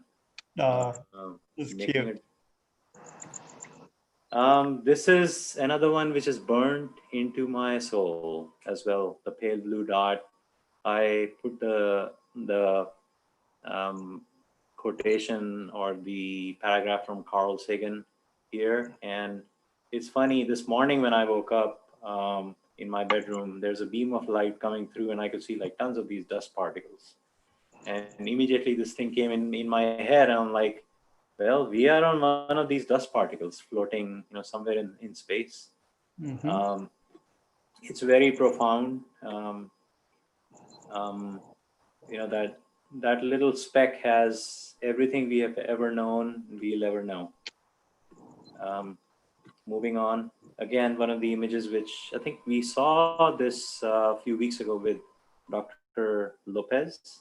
She had shown, and I think it was also there at the beginning of this presentation, a shot by Cassini with the sun in the background and Saturn in the foreground, and that's us right there. Again, a small speck in the vast blackness of space. This is the image which I had, I think earlier. It's the Hubble Ultra Deep Field. And I just, this is something, every time I look at this image, it's just, it's mesmerizing. It is crazy. It's like first thing you see is the gravitational lensing. And I mean, I always pause at this. It's like between all this matter in the background and between us, what is causing all this gravitational lensing? I mean, to date, that discovery has not yet been made. Dark matter / dark energy. And I was contemplating, and I compared this image to a couple of parallels. Maybe this is what really is. Who knows? I mean, we could be just shells scattered on a beach, on an endless beach. Each of these shells are maybe each of these galaxies, and each of these shells are 100 to 200,000 light years across. Where does it end? Is there a shore or an edge to this, or is there not? I mean, I had this question about 20 to 30 years ago, and I'm amazed that we still don't have an answer. I'm not sure if we'll ever will. And correct me if I'm wrong, the edge of the observable universe is 80 billion light years or something. But with everything receding, with more and more velocity, acceleration of the stretching of the fabric of space-time, not sure if we'll ever be able to find that edge. Or is it really, are we like jellyfish floating in an infinite ocean? Are we in a jellyfish deep field? In my mind, I think this seems a little closer to what it could be, because the creatures here floating in ether, they have no idea that there's a limit to this. There's a surface to the water, and if you go above the water, then you are in a different medium. The water percolates through everything we see on the screen, and In my head, I think it's comparable to the real thing, because if currently the space-time fabric is expanding, but I read somewhere recently that the density of the dark matter or dark energy or whatever that is, which we haven't discovered yet, that is the same, that is not changing, which is super confusing to me. and I think that if we look at this model where, let's say there's a rip current or some disturbance in the water, and all these jellyfish move away, the water is also moving away, but something else or more water is filling up the space in between, and the density of water itself is not changing. So, or are we in a set of multiverses like these soap bubbles, floating up in the air? Are we, in one of these bubbles floating in the wind? Would be great to find an answer, within the span of our lifetimes. I thought I would draw a parallel from my profession, from architecture. 18th century German writer Goethe mentioned, a famous quotation by him is, "Music is liquid architecture. Architecture is frozen music." I think the second part is something which I'd like to focus on. Architecture as frozen music. Built architecture at the human scale, a good representation of frozen music is, the Disney Concert Hall in Los Angeles, designed by architect Frank Gehry. But again, this is built architecture, built by humans.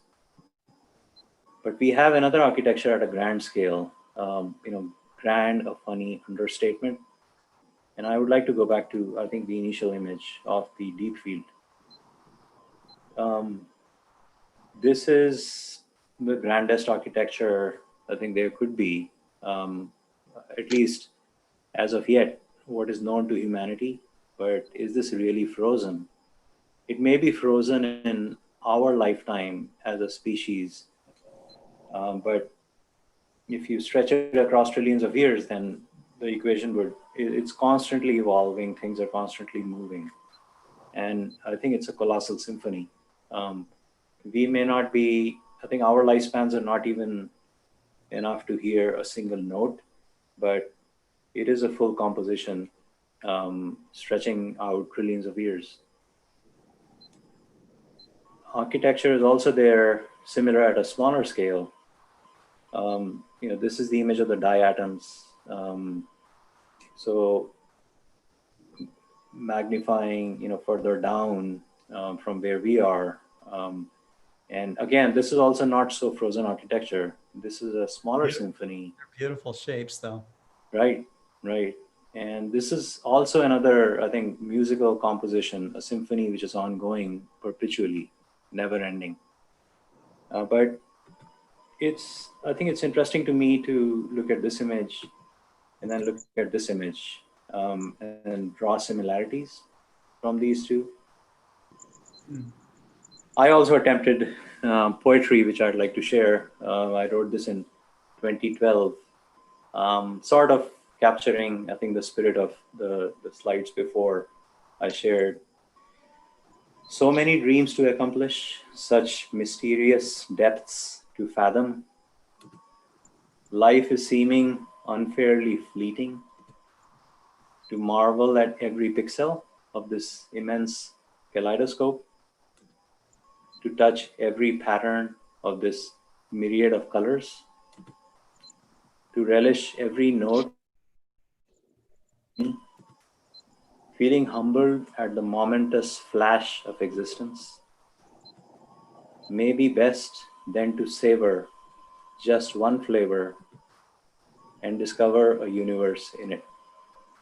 And I can only think of, I think, the koi pond where these fish, they have no idea, that's their whole universe. A little small pond, there's a surface above, but they spend their entire lives circling in that, tiny universe of theirs, and they're perfectly content. Thank you. Thank you. Excellent. Very nice. Excellent. Very nice. And sure. Wonderful. Thank you. Wonderful. Okay. All Very right. So productive. we have a question, and it has to do, let's see. Oh, Peter Singh on Facebook is saying, asking, do most popular tracking software have meridian flip built into them? I think that I would say that the answer is yes. For German equatorial mounts, especially, you know. Right. That functionality is not directly built into the ASCOM driver. If it's a ASCOM client software that we're talking about, it's up to the client to control and initiate the meridian flip according to the astronomer's desires, right? So there's one way. Sometimes when you're doing imaging, you want it, and you're in the middle of an imaging run, you want it to track past the meridian and not do the meridian flip until after it's done with that sequence. So a lot of mounts can handle that, where you can finish the sequence and then it'll say, okay, now you instruct now the client will instruct the mount to do the meridian flip and center back up on the target and continue for the next run. Great. Bergman Scooter is making a comment here. He says, this is a great star party. He says, I'm sitting in my lawn chair looking northeast, watching the sky, and I've seen several meteors shoot through the night sky, and I'm also listening to the show. It is magic tonight. Great show. So thank you, Bergman. That's very kind of you. Jerry, yeah, you got some stuff to share here, right? And you are imaging at the Mark Slade Remote Observatory.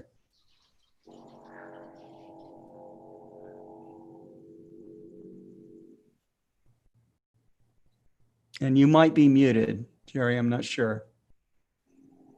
It always catches me, I'm muted, so I switched over, started talking, yapping, you know, so I'm bringing up the equipment.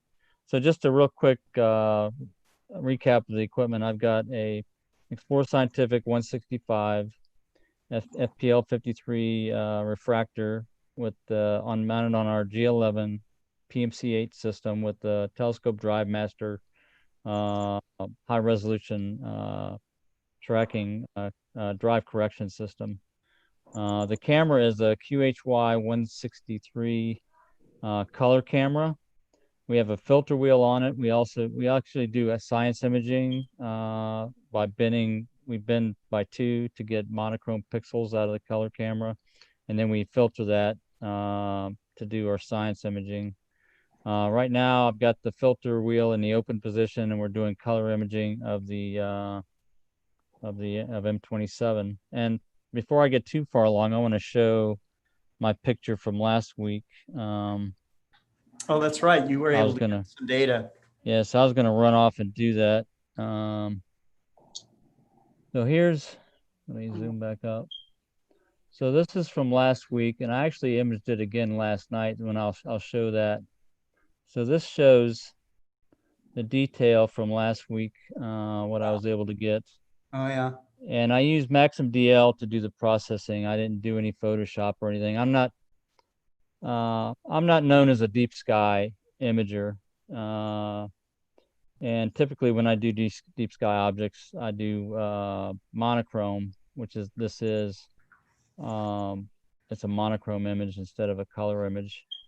But I was able to, like Steve said, be able to show a lot of the detail in the stars in the center without overblowing it, and which it turned out pretty well. The seeing was pretty good last week. This week, last night, I did the same image, and I'm going to bring that one up here. I think it's, nope, that's not the one. That's the same one we just looked at. Okay, there's the new one. Is that right? That's the A. I'm trying to select which one I want to show. That's the A version. This is the one from last week. That was the one from last night. I'm sorry. This is the one from last week. It's just the first star. So you can see there's a slight difference. It's the seeing wasn't quite as good as it was last night, but you can still see the center of the image of the cluster. There's a couple of features in here I'm trying to find. One feature is called the propeller. I think this is it right here. You see where I'm circling? It's got these dark lanes right here that kind of shaped Oh, I into see it. Yep. in a triangle. Yep. Like a 3-blade propeller. 3-blade propeller, right? Exactly. Let me see if I can show it in the other one. Yeah, you can see it in the other one too. Yeah. So that's my image from last week. This is only 60 frames of 30 seconds each. So it's 30 minutes worth of imaging. Very nice result. Very nice. So right now I'm working on M27. I wanted to go through. I haven't focused yet. I mean, I basically started the image run before the meridian flip, and then I just did the meridian flip about 20 minutes ago, 15, 20 minutes ago. Okay. So I'm going to go through a focusing run just to show people how I do a focus on this system. And this uses Maxim DL as a control system. So I basically connect to everything that we got a power switch, we got the webcam, which I just showed you. We've got the dome control in here. We've got the focuser control, and we got the telescope. And on the focus control, I can do an autofocus of the image, which brings the stars down really nice and tight. So I'm going to attempt to start this, and we'll see how it goes and see where it ends up at. Right now, the focus position is this value right here. It's 14,326. So I'm going to start it, and should go pretty quick.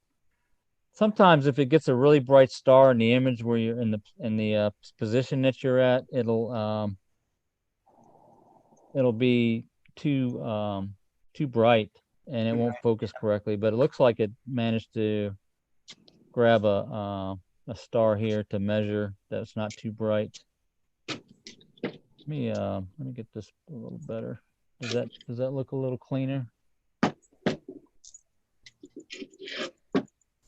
So what this is doing is it ran the focuser out of further out, and now it's running it in to a position, and it's taking images every position that it's moving, about 40, 50 steps in the focuser, and as the image gets tighter and tighter, it measures that the full width at half maximum of the star image, and then it bottoms out at a certain position, and then it'll start going up when you go back out of focus. So, and then as that curve gets down towards the bottom, that's sharper. That's correct? That's the sharpest, right? And you can see it's around 3.5 to 4 full arc seconds, or pixels, I should say. Pixels. So now it's determined that the found the optimum focus. Now it's 14,301. So it was slightly out of focus. I think the position before was 14,326 or something like that. It wasn't that far off. So now let me go back and take another image. I'm going to take a 30-second image so it doesn't take so long. And this, just to tell you a little bit about the MSRO, the Martz Remote Observatory. This is a hands-on teaching observatory. It's not fully automated, although we can do some automation with the imaging runs. We've designed it to be a hands-on facility for students to operate, just like I'm demonstrating here right now, to learn the equipment and to learn the operation of the observatory. Maxim DL is a very powerful program. It has scripting and other things like that. So I'm going to just brighten this up a little bit. So now you can see how sharp it is. I'm going to do a plate solve on it to measure the well, that was bin 2. So this is a monochrome bin 2 image. Let's see what the I'm gonna do a plate solve real quick, and we'll see how big the what the full width at half maximum is of the stars. Now, Jerry, explain in as simple English as you can, what is full width half maximum? All right, so any star image on a CCD, because of the diffraction of the image through the optics, it's not point sources are diffracted out as a virtual image of the objective, okay? And depending on how big the objective is, you get smaller and smaller star images in the profile, and it's the profile of the image of the star on the plate. It's shaped like a bell-shaped curve. Okay, so if you were to look at the XY position, well, let me draw it here. Let me show you what it looks like here. Actually, now this is going to be a very rough graph. Let me do the star profile, and this is going to be basically a half of a profile. All right, that's I don't know if that's as good as what it could be. All right, so I don't know if you can see. So you can see this is a profile. Yep. It kind of slopes down. Yes. That's the profile of the star. That's half of it. That's half of it, right? So, and then if you could see further left, the other half would go the same way. It'd be down like that as well. And so that's the peak of the star. Right, that's the peak. From a brightness value, the top would be the brightest point, and then you've got one half would be right here. Right. And so as you go down that slope, and then there's a little bump, that might be a diffraction ring around the star. Right, exactly. Yeah. Right. So the full width is basically you take the peak of the image on the plate on the CCD and divide it by 2. So it's going to be right around here. Okay. And the width, the measured width there this is half the width. So this is like one arc. Let's say it's like 1 pixel. Okay. So basically, it's 2 pixels wide. Okay. Now the significance of that is it's I don't want to get too technical. You can get it. The sky only allows you so much resolution. Okay.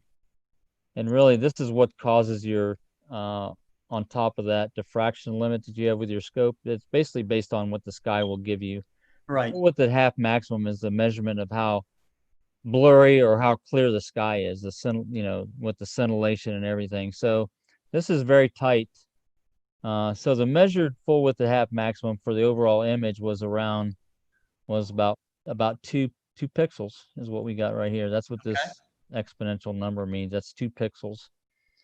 And I don't want to get into the math and what critical sampling is and all that, but this is not bad at all.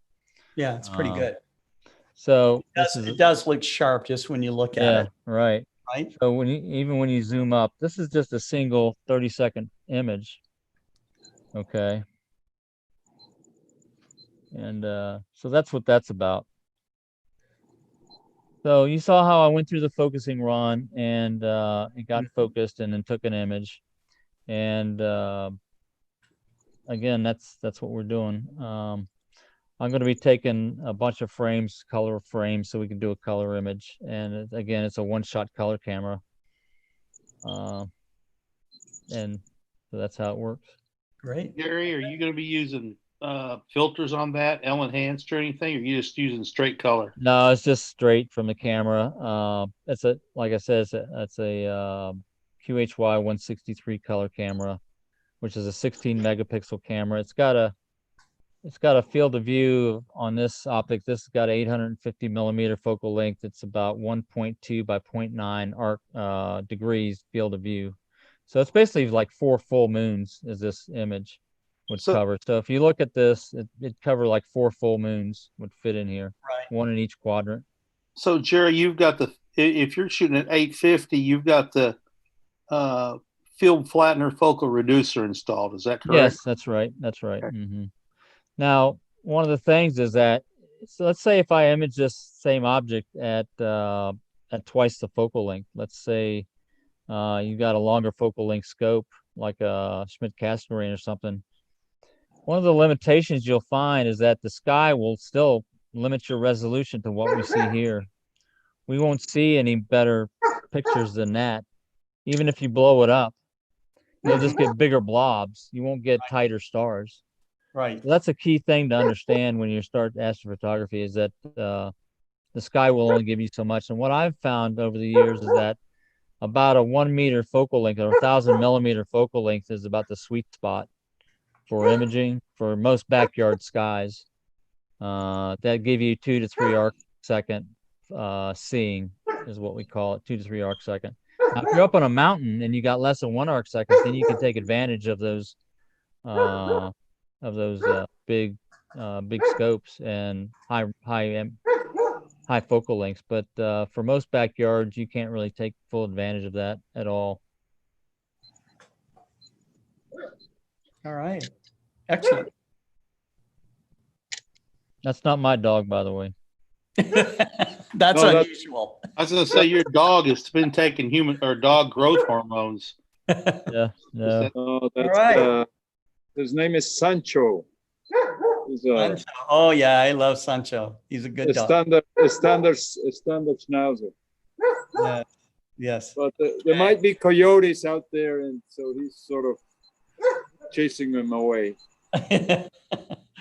Okay, so let's come back up to Jason and see where he's at this point. You there? Yep. All right. So I got clouded out in that whole process. So the hour of additional oxygen didn't pan out. Didn't pan out. Okay. I did restart, but I don't think it's going well. It's really got some high thin stuff out there. So what I did is just came back to the image that I was creating, and I stacked this into color. Okay. So we ended up with an oxygen master and a hydrogen master. So these are the two master frames out of the telescope. It had an hour of hydrogen data and I think 20 minutes, almost a half hour of oxygen in the end. Jason, you're not sharing your screen if you're trying to show us. Oh, that's a problem. Or we can. I did like the commentary. Yeah. Yeah, Brett Blake on YouTube is saying, love that people are imaging while we're doing this. So this is cool. All right. Is this visible? Okay. So up here, I'm shooting with a monochrome camera, so the images come out black and white. Sure. So this on the left, you can see up here, it says HA. This is the hydrogen data. And then over here is the oxygen data. So this is through two separate narrowband filters to look at each emission of these specific gases. So here you're seeing the hydrogen emission, and here you're seeing the oxygen emission. So if I come up here and I just look at these images, you know, you can kind of change the brightness and see the detail level that's in all these. Now, if I had the time, I'd go back and process these to really accentuate those details in each filter. It wouldn't be hard to do. It's kind of hard to do on a timeline like we are today. But so I can hop over and then show, if I take these two images, you can blend them together to a full color image by taking hydrogen into the red channel and oxygen into the green and blue channel. Okay. So that's what I did here. If you look at what I did, this shows what I put in the red channel, green channel, and blue channel. So I just put hydrogen in the red, and green and blue are the oxygen data. And you end up with this image. Wow. Wow. Which shows the dumbbell nebula in relatively true color. Now, remember, we're looking at minuscule slices of the visual spectrum, and we're mapping those to colors. They're put in the appropriate spot, but because R, G, and B are very wide buckets to throw these into, the tonality may be a little bit different than what you would see in the eyepiece if your eye was 6 inches in diameter and you could expose for an hour and a half. But so I come up with that full color image. So that's kind of what the object looks like. And then taking it into Photoshop, just putting a little more contrast in it and a little more colors. You can see, a little bit more of that detail popping out. It looks like there's this spike or this jet coming off one edge, like here and here, all the way through it, But I'm pleased with that for considering the amount of data that we captured, and the outer halo is starting to come through. The hydrogen extends out. You can see this little crescent shape out here. Yeah. I think there's a faint one on the other side too, but I don't have enough data for that. Mm-hmm. And then the oxygen extends above and below. There's no up in space, but in this image, top and bottom. But yeah, and you can look in the channels and you can kind of see, back, if I click on just the red channel, that's the hydrogen data. And then, I click on the green. So, I kind of mutilated the green a little bit, but it's just a quick look at it. Yeah. So that's what I came up with. How much time, if you gathered all the data that you wanted, how much time would you spend image processing on average on something like this? Oh, quite a bit of time. I mean, definitely the computer processing time is part of it. The actual time the computer's chugging along is the majority of the workload that I did here, just because, I was trying to stack these images so I could show something. But the post-processing can take, many hours if you really get into, you want to display all the details. And I showed this image, where did I put it? I showed my previous image of the Dumbbell Nebula, and I had put 11 or 12 hours of exposure, 11.4 hours of exposure here. Wow. Similar. Wow, look at that. That's beautiful. Similar type of process, but I spent a lot more time trying to display the details on all the different various levels of brightness. Yeah. And that's really what you want to see. There's such a dynamic range in the image. It takes a lot of processing to level the ranges out so that, the eye can perceive all these different levels of detail. Obviously, these are incredibly faint, these outer halos compared to the center of the object. That's right. And that's the great thing about astrophotography, is that your reach is just so much more, in this way. Of course, it's beautiful to see things visually and have the real photons hitting your eye, but and there is that connection, that sense of, I always get that sense of exploring, but this is really peering into the depths, so it's amazing you can do this with in your backyard, with well,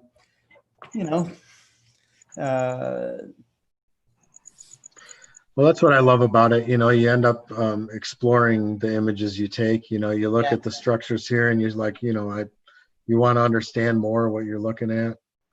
Yes.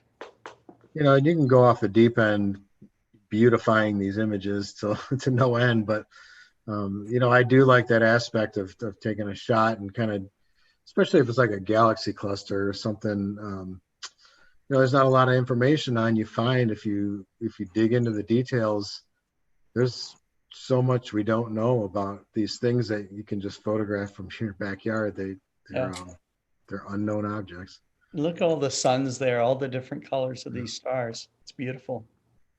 Hey, Jason. That's what I was talking about, beautifying. This is a narrow band image, but I shot red, green, and blue filters to get the star colors, in their natural tones. Hey, That's Jason. something that's missing here. Hey, Jason, you were talking about, go off the deep end and really start processing it. How much of this do you consider to be photography, and how much of this do you consider to be art? An expression of how you see it, as opposed to maybe a news photo of, gathering facts and truth. How do you think about that? So I think that unless, like you said, unless it's like news photography or you're archiving something, I think most photography is art. From the moment you peel it off of a camera, it's it's your artistic rendition of what the camera is giving you. You can see plainly, the raw data that the camera gives you. I had it up here, this is it. So, from that point on, it's an artistic rendition, your interpretation of that data, because there's once you take the data and you stretch it out to reveal these details, you've already taken it beyond its scientific value. This is what the image looks like before it's edited.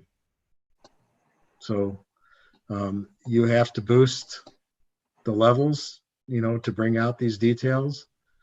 And just the act of doing that, is a nonlinear adjustment that's taking the data away from its natural state.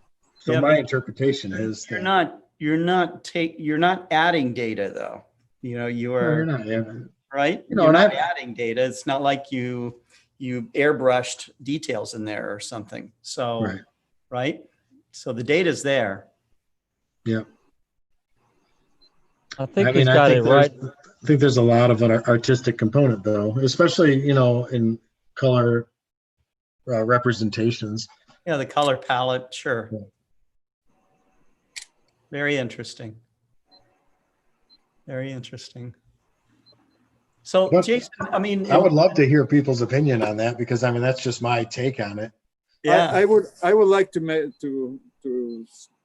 give my opinion about it. And even though you're managing your stretching and everything, you're putting out detail, and that detail it is science. Because let's say 10 years from now, you take it again, or somebody else takes it, and you'll see the evolution of the movement of certain swirls or festoons or whatever movement that this expansion have created of this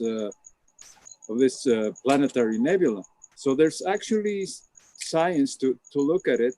If we go, I don't know, the first photographs 20 or 30 or 40 years ago and now, there might be differences in the texture and the movement of masses there. So I do think there's and they've demonstrated that with the Crab Nebula over several years. Yeah, there's a 10-year time lapse out there, and you can see the see the star spinning in the center and the clouds in the center of the crab expanding and stuff. Exactly. This was 10 years. So, a very remarkable image. One of my favorite amateur astrophotographs just to come back to and look at again and again. So there is science there. Yeah. So don't discard that. Yeah, I'm not saying, I guess maybe my statement could be misconstrued. I'm not saying that there's no scientific information within this. It's not like, I'm going in there and I'm painting in, a nebula, like it's a painting. I work with the data I have, but, there are aspects to it it's an artistic interpretation. You look at anybody's, take the most photographed night sky object, which is M42, the Orion Nebula. No two of those look exactly the same. Same underlying data. Everybody's collecting the same quote unquote scientific data, but everybody's interpretation of it, their processing of it is different. So I think on that level, it's a lot of art involved. Yeah, I think what you're talking about, Jason, well, to me, the science part of any of this imaging is really the photometry part and brightness measurements. You can't stretch and do nonlinear functions on the pixel data on the counts that you get out of the chip without distorting the actual brightness measurement value that the original image had. Now, in terms of motion and seeing changes in the object, that's different. That's a different type of measurement. I think when people talk about the difference between beautiful pictures and science imaging is really dealing with the actual measurement of the photometry and the brightness of stars mainly and other objects in the sky. So for example, if I were to take your image, the raw data, and measure one of the features that's in that cloud, right? And without you're stretching it, and then compare that to the next, do a light curve over time. Maybe there's something in that object that's with a pulsar, where you have, or with some kind of pulsing thing. Like, for example, Hubble's variable nebula has a cataclysmic star within it that shows the nebula brighten and dim. So over time, you can measure that light curve for that object. That's really the science that we're talking about. The other side of it is the spectral values of the data. When you do narrowband imaging with the raw data, you actually capture that specific wavelength and what the value of that wavelength is in terms of brightness. That would be considered science data. But once you start stretching it and doing nonlinear functions like you talked about, Jason, that's when it becomes more art. It's your interpretation. Yeah, and some of that is just for aesthetics. If I like this is the image before I this was the image as I just combined the hydrogen and oxygen data. In my opinion, the middle of it looks muddy because you can't, the brightness is such that the eye can't discern the details, so you can run a process on that to dim it down. And, that right there is destructive to the quote unquote scientific data, but, it's an adjustment that was made so that you could see the inner details there. So, I do think that there, aspects of that are just purely for artistic reasons. Yes.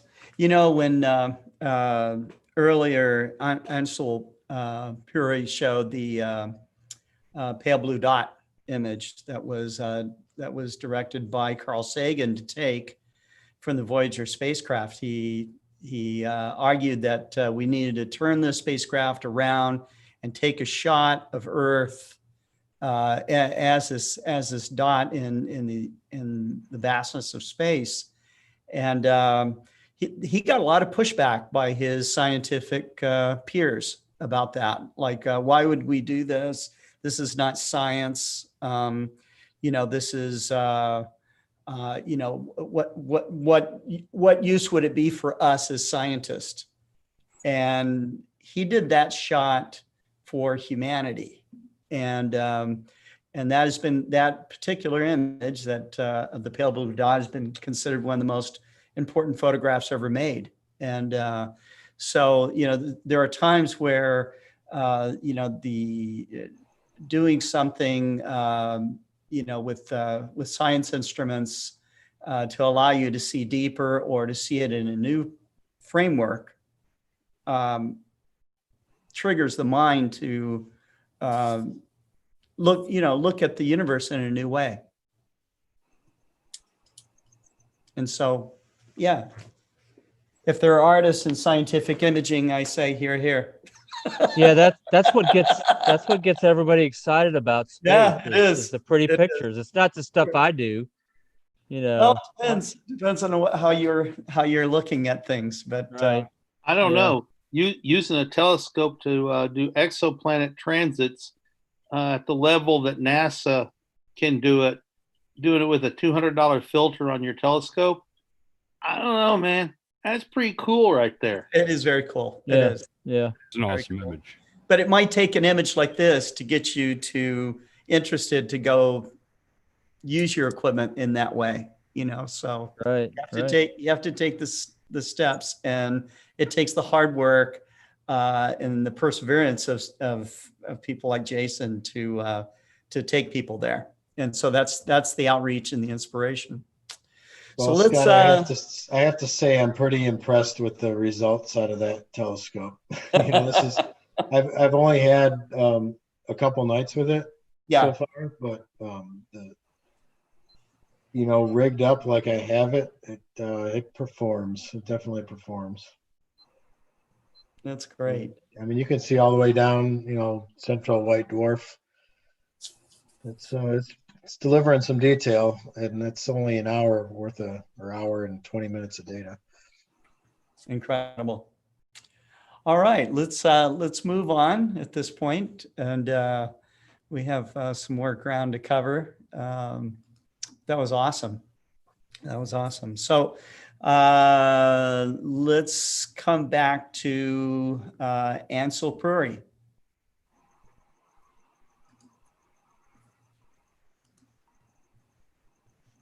Okay, the last portion I just wanted to just talk about is, I think some of these we have already touched upon.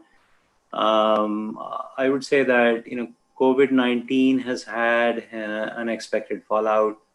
Many of us are working from home with lots of free time to pursue hobbies like astronomy, as we have talked. Personally, I would say, I think a new arrival at our home, for which I have identified a cozy corner here in the house and also ordered a few ornaments. And the new arrival is the ED140 from Explore Scientific.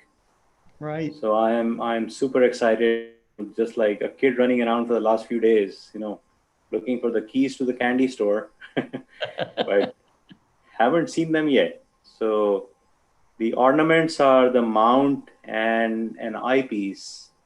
I think for the scope, I would say I did about 6 to 8 months of research, talked to various people, and did a lot of research. I think Cloudy Nights was a great resource as well, which I learned from the Explore Scientific shows last few weeks, attending in the afternoon.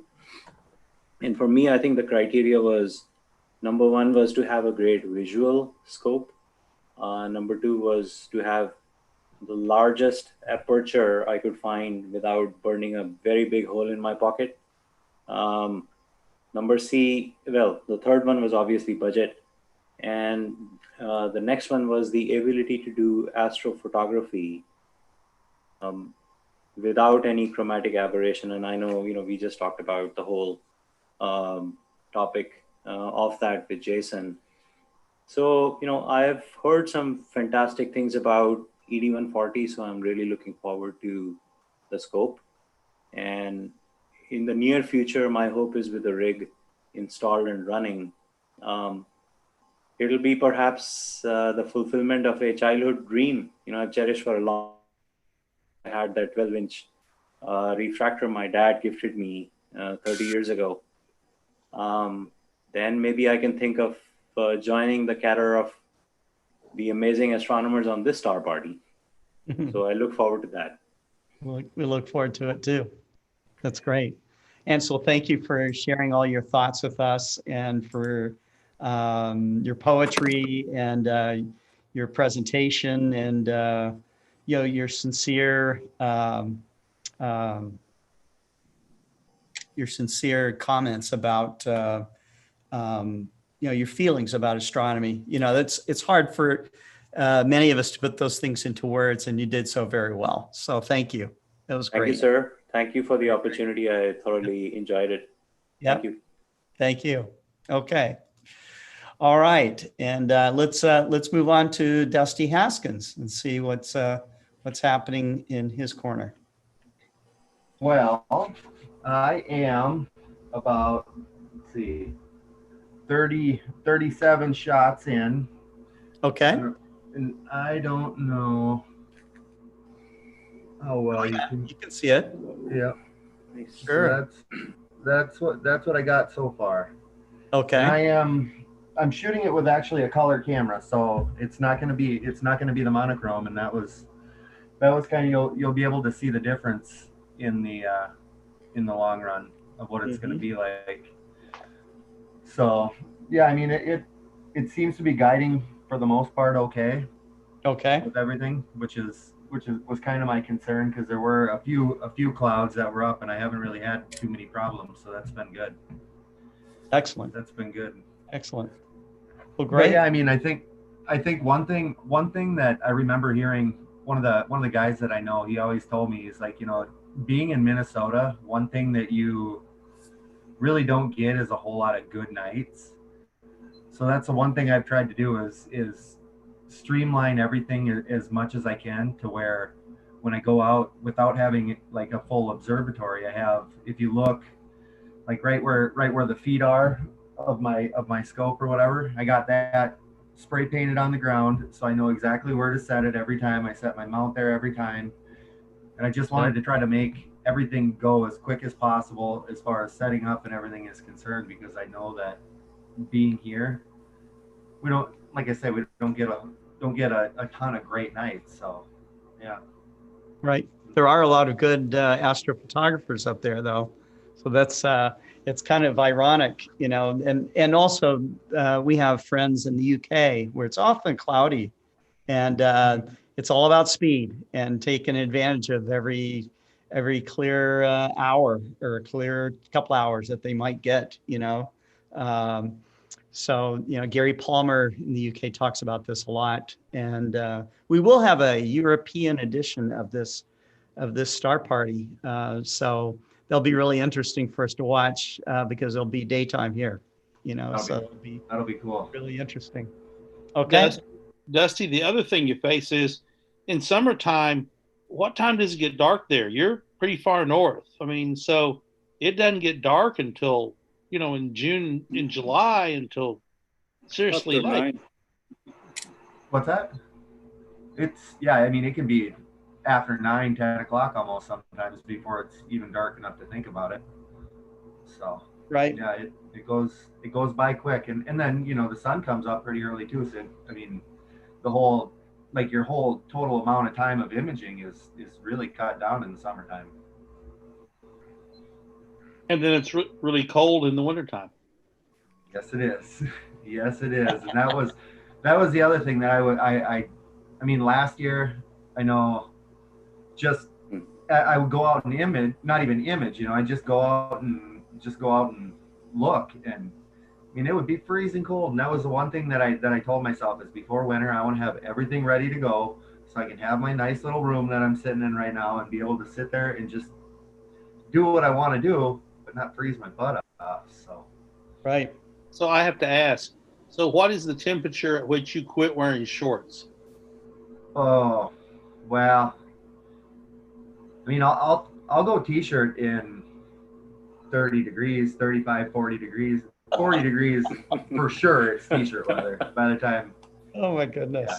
I have a friend that he considers 20 motorcycle weather.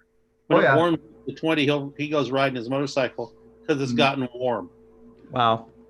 You guys know there's a Canadian on the call, right? Yeah, that's right. Cold? Yeah. Yeah, but hey, dude, a couple of weeks ago, I was talking to a guy that lived in Quebec. Yeah. And it was 102 degrees Fahrenheit there. Yep. It was 94 here. And it was 102. It was Terry Larriman. Yep. Yep. Oh, I know Terry. Yeah, 102 in Canada. Yep.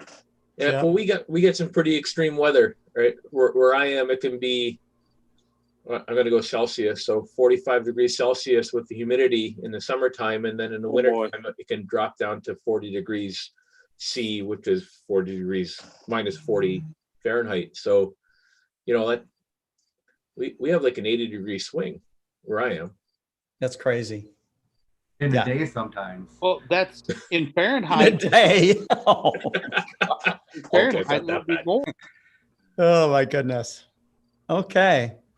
How about if we check in on David Ng and see what's happening there? Hey, well, I'm just enjoying the show so far. You're enjoying the show. Okay. Yeah. All right. So what do you think of the show so far? Is it, we started with a small group of guys. You were in the first group. You think it's going okay? I think it's going great. I love watching all the everyone actually capturing some images and not too many issues this time. Yeah, that's right. Last time we got the weather knocked a couple of guys out, but it looks like everyone's capturing some pretty decent images. And also I like that everyone's sharing their war stories and their rigs and stuff and how everything gets put together. And it's got me thinking too. So right now I'm shooting with a DSLR. It's unmodified. And okay. I'm trying to think, okay, what do I want to do next? Or do I even want to do anything next? Do I want to continue with my DSLR for a little while? Do I want to get into monochrome and start shooting filters? Yeah. I don't know. It just kind of opens up another world for me. So there's one thing I do want to ask you though, Scott. Sure. My ED102, I can't, in my current setup, I can't capture M31 in one shot. I was going to ask you, does Explore Scientific make a reducer that'll fit on my rig? Oh, for the ED102? Yeah, it's a 2-inch focus rig. Yeah, the 0.7 focal reducer could work. It's not specifically designed for your telescope. There are focal reducers by third parties that would work on that. You know, the scope is already at what, 714? Yeah, there you go, 714. So, you know, you know, it means either you're getting a giant chip camera or, right, which is very expensive, or focal reducing it, which is a much more affordable way to go. And, you know, so that probably, you know, I would probably look at a third party unit. Okay. Astrotech might offer something like that. Some others that are out there. Hotech might also be another opportunity. Starfield. But I can help you find that. You know, happy to do it. Starfield. So, Starfield. There you go. So Steve Malia can hook you up right there. Yeah. So just because he's in another country doesn't mean you can't buy from him. So that's right. Or at least pick his brain. Pick his brain and that's right. I think Steve Malia gets actually a lot of USA customers. So yeah, he offers incredible customer service. And so anyhow, so let's come back to Richard Grace and find out what's happening here. It appears to be cloudy outside. You got clouded out. Okay. All right. Well, there's the stars are out, but I'm not getting anything worth getting. I see. But you did get some data, right? Oh yeah.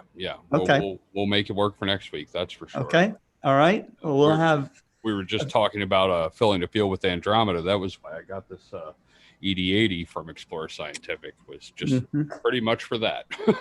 Right. But, I'm looking forward to getting it this year. Awesome. Hey Scott, how many like winter star parties have you gone to where there was 4 of 5 nights you couldn't view? I mean, that's sort of what we're going through right now. You know, although we're getting the benefit of staying home, but you know, Okie, Texas has been rained out all week long. Winter star parties had one good night out of 7. You know, this is a great benefit of staying at home. Well, this is the benefit of doing this kind of star party because we have astronomers stretched out all across the country and all the way into Canada. So, you know, I tried to get some of the astronomers down in the Southern Hemisphere in Chile. There's Rodrigo Zeleta and Cesar Brolo, who's in Argentina. And so hopefully on the next Tuesday's Star Party, we can have them online too and see some Southern Hemisphere objects, which will add to the spice here. And as a group, I think we should decide whether we're going to continue just to observe or image one object, or let you guys go freeform and pick your own objects, which might be even more interesting. So we'll have to see how it goes. And I detect that Steve Malia is getting sleepy. How are you doing? Are you hanging in there? Yeah, I'm doing okay. I was running. For some reason, my rig shut down, and I'm trying to get it to go back up again. I am getting a little tired. Okay. It was a very, very, very busy day. Yeah, I can imagine. Yes. Last couple of days, and right. I gotta get up early, but I can tough it out. Okay. All right. Well, at one point in my life, I used to do all-nighters, so let's try again. That's right. Okay. Yeah, ask another question then, and we'll this would be question number 3, I think, right? Okay. Is that right? Yes. Correct. Okay. Question number 3. This is going to be an easy one. Okay. But we're going to do another 82-degree 1.25" eyepiece of your choice. Okay. As the prize. Super easy question. How far away is M27, the Dumbbell Nebula? So again, you'll send your answers to kent@explorescientific.com. Just how far away is it in light years? And so. I'll give one hint. I'll give one hint on this.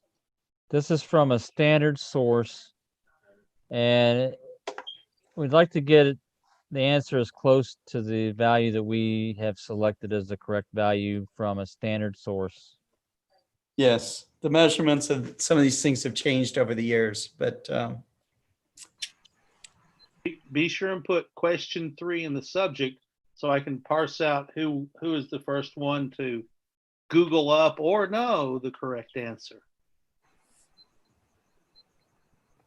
Hey, okay. Jerry, how hard would it be to take everybody's data and merge it together in one ginormous collaborative image?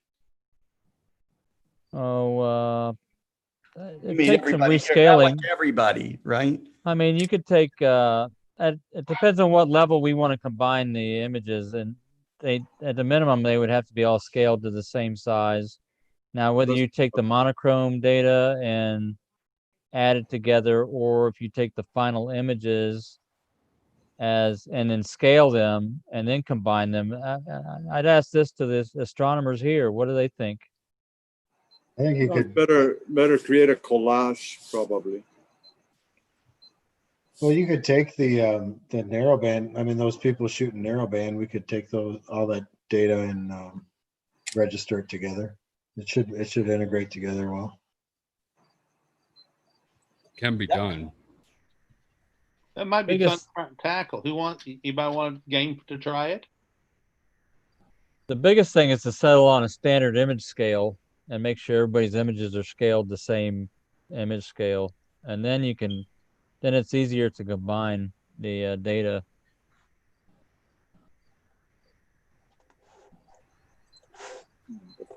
No one's raising their hand yet. No. That's gonna happen. Well, hey, you raised his elbow. Okay, you raised his elbow. All right, you're the guy, Steve. Thanks. Wait, hold on. You're talking to a guy. Like you're at an auction. You just scratch your ear, and okay, you just went up the next level here. So yeah. All right. Well, great.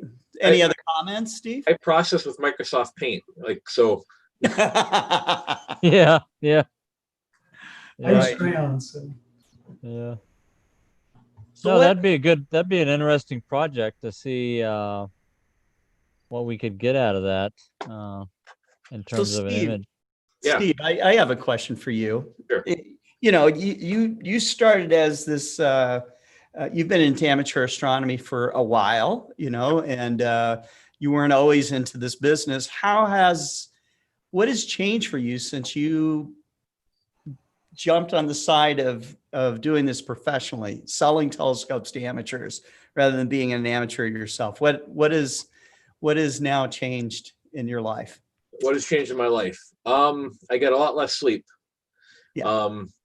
No, but I've met some fantastic people, for sure, and I've been doing things that I, new life experiences. So star parties, finding myself looking at the calendar every new moon weekend, and learning how to read a weather report more proficiently.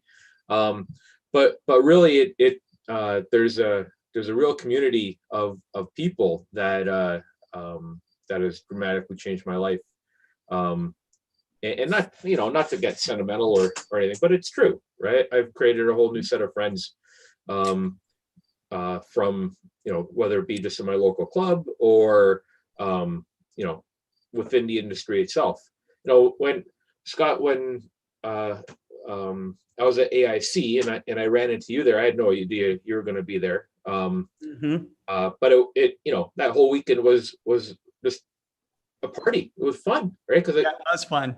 It was fun hanging out with people who want to have the same conversation, right? So I think it's almost true of any type of hobby, right? That you can turn into a business. You develop that passion for it, right? And I've started to get into more. I swore to myself I'm not going to get into imaging. I don't have the time. I don't want to spend the money on the equipment, and that didn't last very long, at all. But no, it's just having fun with that. Sorry, there's mosquitoes around. They're driving me nuts. Okay. But I'm in pretty light polluted skies myself. I wanted to share a picture if I could. Sure. And this was off my my Astro bin. I'll share my screen.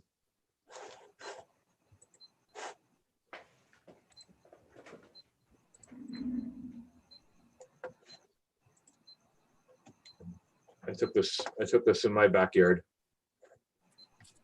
Oh, that's nice.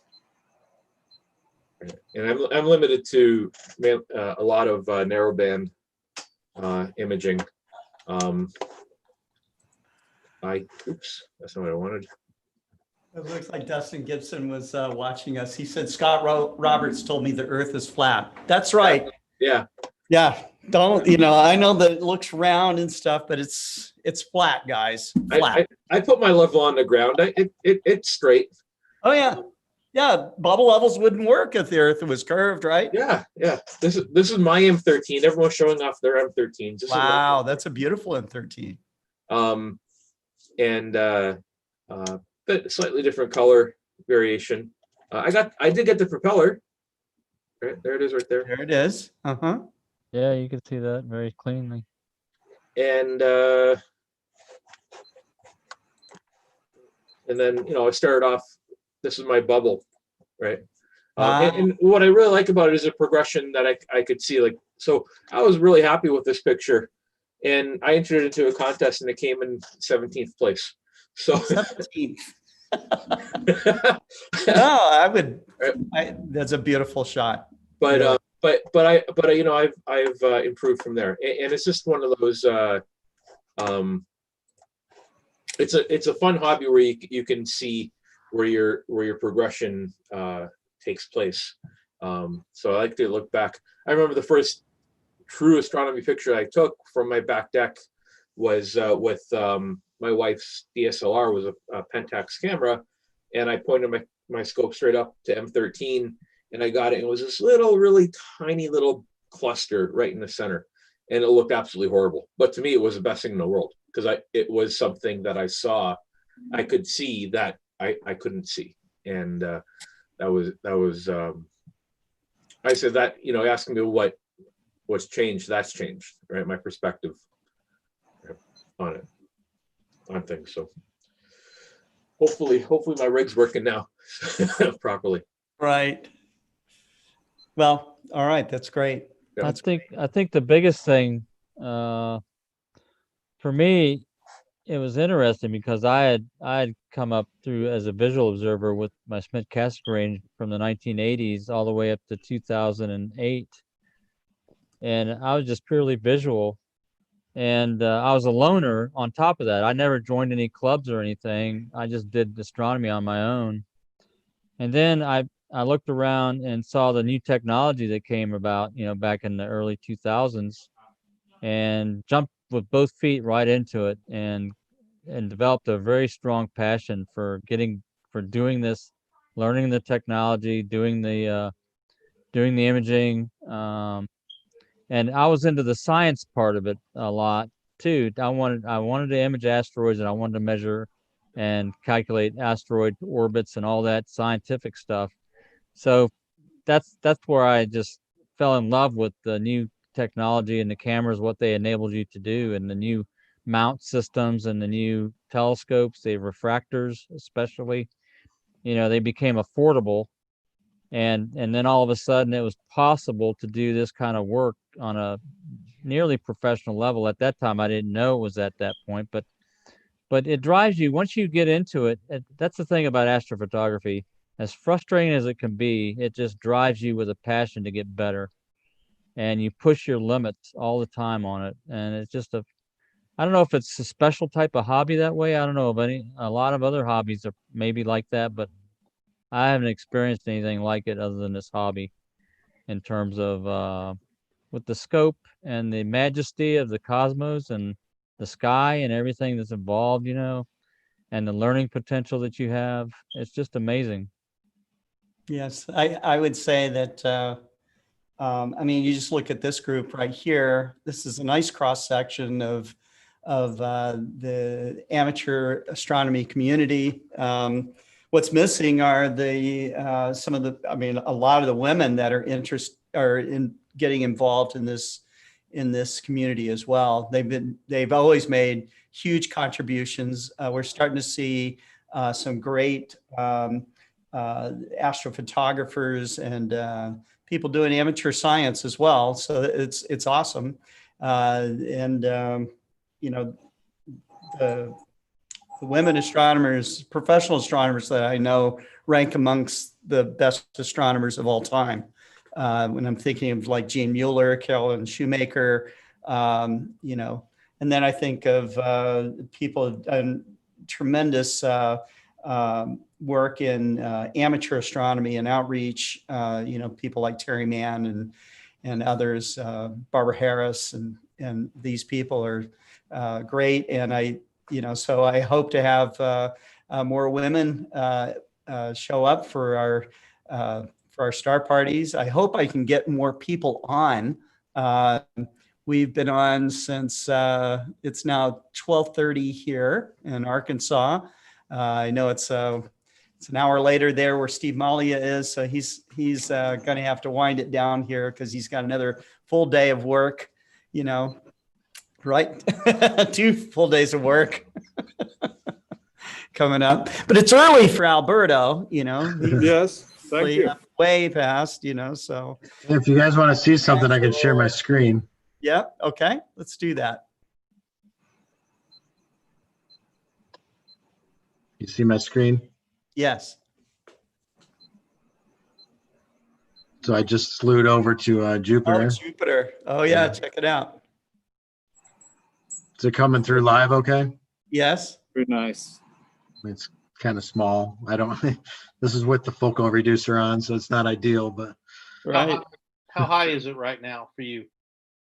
It's probably 20 degrees, maybe less. I could look. Here in the West Coast, it's about 45. It's 23 degrees right now, but you can see the moons here. Oh yeah. There they are. 1, 2, 3, 4. 4 of them, yeah. Yeah. Well, you can sure see the scintillation right there. You know, seeing the moons move. Yeah, so that's so Europa, Castillo, Io, and Ganymede up at the top. Wow. Fantastic. It's cool to see stuff like this live. Well, I hope our viewers out there are getting some nice views of some meteors. I think that's great. And if you're out there with your telescope observing with our guys, you know, we hope that you're having a great time. I'm sure you are. Is that the red spot that we see down in the red spot's over here. I'm trying. I don't have my filter wheel hooked up to this program, so let me, I don't even know what filter we're looking through. You still have my your screen focused on me, I think, Scott. No, he's sharing his screen. Oh. I think so.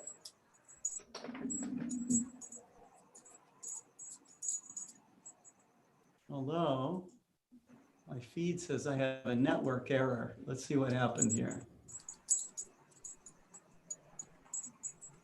No? Is it not working or? No, we're fine. We're fine. Yeah, the red spot is almost not far from the meridian.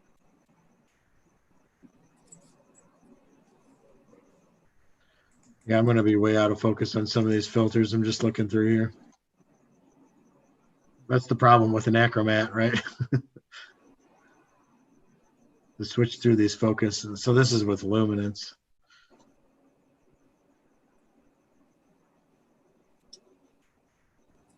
Oh yeah, the Twitch went down on us, but it's back up now. Yeah, it just froze for a second, I think. That was about it. Yeah, I lost the stream, the chat stream on it too. You can still see the chat stream on YouTube.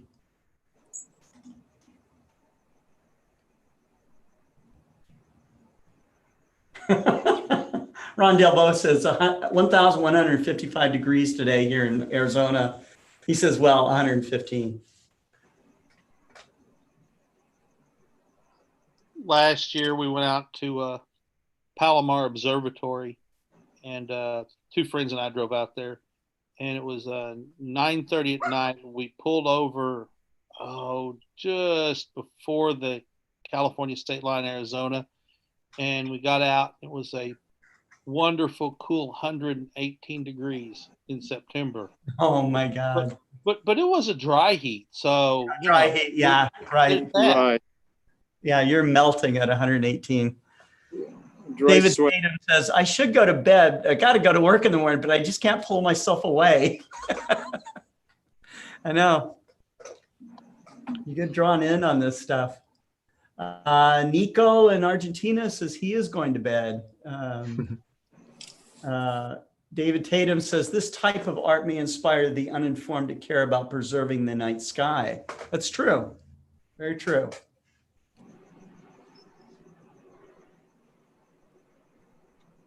But Ron says it's clear there in Arizona, as it often is.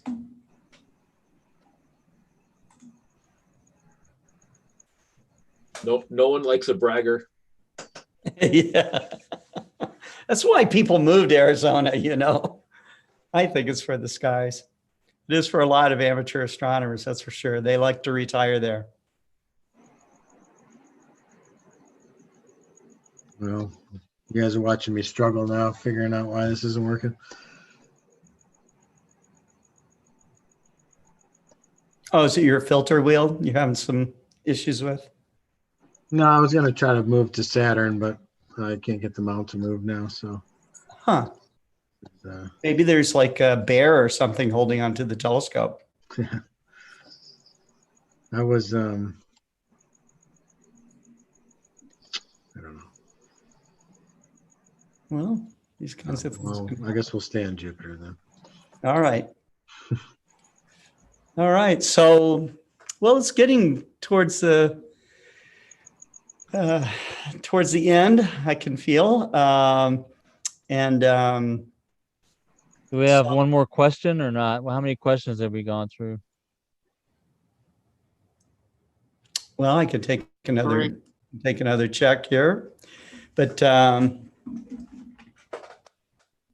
Oh, Rhonda, has anyone used cardboard to stop down the aperture? Yes, I have. I've made cardboard masks for, that's the cool thing about having a big aperture telescope is you can always stop it down, you know, and that does clean up the image.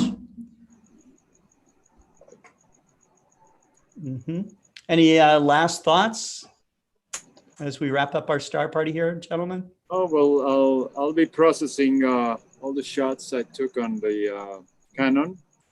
Okay. 60DA and send them back to you. And okay.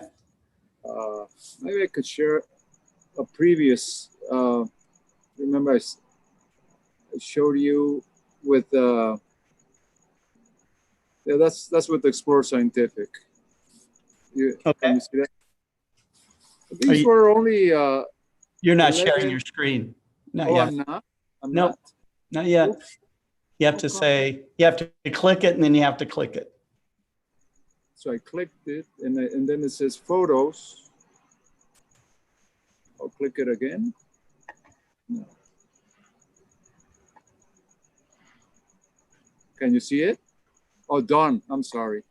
There we go. Now we do. I'm sorry. Now we do. Yes. Yes. This was very simple. I mean, there were 11 shots of a minute and a half. Just that. And this is shot tonight, correct? No, this was 2 weeks ago. 2 weeks. Tonight I have it in color. That's what I want. Oh yeah, that's right. That's so right. Monochrome. But this is with the Explore Scientific 127 AR. Very nice. Excellent. Excellent scope. And Thank today you. is Takahashi. Just showing. Takahashi is a beautiful telescope too. We're competing. Yeah. Buying a Takahashi is like buying is one of the Rolexes of the telescope world. You know, so yeah, very nice. For that reason, I won't be invited next week. Yeah, I know. You're always invited. All of you are. So that's great. Now, another thing I do want to say is that if you are interested in participating in this program, for all of you that are listening, all you have to do is to email me, and my email is very simple. It's just the letter S at explorescientific.com. And, tell me about your rig. You will need a fairly decent high-speed internet connection to participate because we're working with Zoom and you're sharing your screen. And so the faster the connection, the better. I think that we have time for just one more question for another prize. And this one will be your choice between a 14 or a 20 millimeter 100-degree eyepiece. Oh man. Whoa. That's really generous. Yeah. Wow. These are eyepieces. Like, you're killing my budget, Scott. Yeah, killing it. Budget. Well, we have to make this special, right? So how tough is this? I can't do this every week, but I am this week. How about that? We gave those away a couple weeks ago when we reached 500 members on the. Oh yeah, but that was for a different show, right? Right, exactly. This is for this show. We'll create another show for Kent so we can give them away again. Yep. We were going to ship them to Steve Malia at Ontario Telescopes, but we're taking one of them away. Story of my life. I have plenty. So anyways, your choice between a 14 or 100-degree, or a 14 or a 20 millimeter 100-degree eyepiece. This is a nice one. And this is a pretty easy question. Are you going to do the tough question, the last one I came up with, or the other one? Yeah, we're going to do number 5, actually. Oh, so okay. Put in question number 5. I'm not even going to read number 4. Okay. So number 5 for the big prize. And what does the term residual bulk image, RBI, mean? Residual bulk image. It has to do with astrophotography, RBI. Not baseball? Look at Astro Beard over there Googling it. Everybody on the show, quick, put him up, Scott. You guys on the show are also able to participate. But you didn't hear it any faster than anybody else. So anyways, can't say what the answer is if you know what it is. You just have to email that answer in as quickly as possible to Kent at explorescientific.com. So That's question 5. Make sure you mark it as question 5. Yeah. What does the term residual bulk image, RBI, mean? So there's no question 4. It's question 1, 2, 3, and 5. Yeah, we didn't have time for 4. We'll use 4 next for our next star party. How about that? All right. Well, gentlemen, thank you very, very much. It was an honor to spend a night of astronomy, astrophotography, poetry, art. The only thing I didn't have was mixing cocktails and having music, so. That was great. Great suggestion. Ken had a cocktail, so there you go. I was self-medicating. You were self-medicating. That's right. That's what used to help the focus better, right? That's right. Yeah. Maybe next time I can have some live music too. That might be kind of fun. To me, it was a pleasure to meet all of you and learn a lot from all of you, actually. Thank you. Thank you, guys. Yeah, thank you. That's fun. That was wonderful. Hey, You Scott. guys made it all a very rich experience. Thank you. Hey, Scott, how many people have we had in aggregate? Can you tell? I can't tell. I think, at one point simultaneously, we had about 100 people watching the show. So count up all the. After the raid on Twitch, Twitch was equal to YouTube too. Yep. Thanks. All right. Gentlemen. Who rated you on Twitch? Asteroid Hunters, I believe. Okay. They did what? Rated us? Rated, where they're done with their show and they drop all their viewers on you. Oh, is that what they did? Mm-hmm. Very cool. That's very cool. That's very nice. Great. Well, we appreciate that. Was that Dustin? Yes. Yeah, that's very cool. Well, Dustin and I have been talking about doing a show together too, so I think that we'll kind of figure that thing out. And he runs a very successful, virtual Star Party kind of show as well. So, and gets has a lot more viewers than I have, but. It's not the number of viewers in particular. It is really just the quality of the experience. And, you guys made it happen. So thank you very much. Thank you. Yeah, thank you. And we will. Thanks, Scott. Yep. We will see you all tomorrow on our show at 4:00 Central for the Explorer Alliance Live Open Go-To Community Program. So see you then and take care.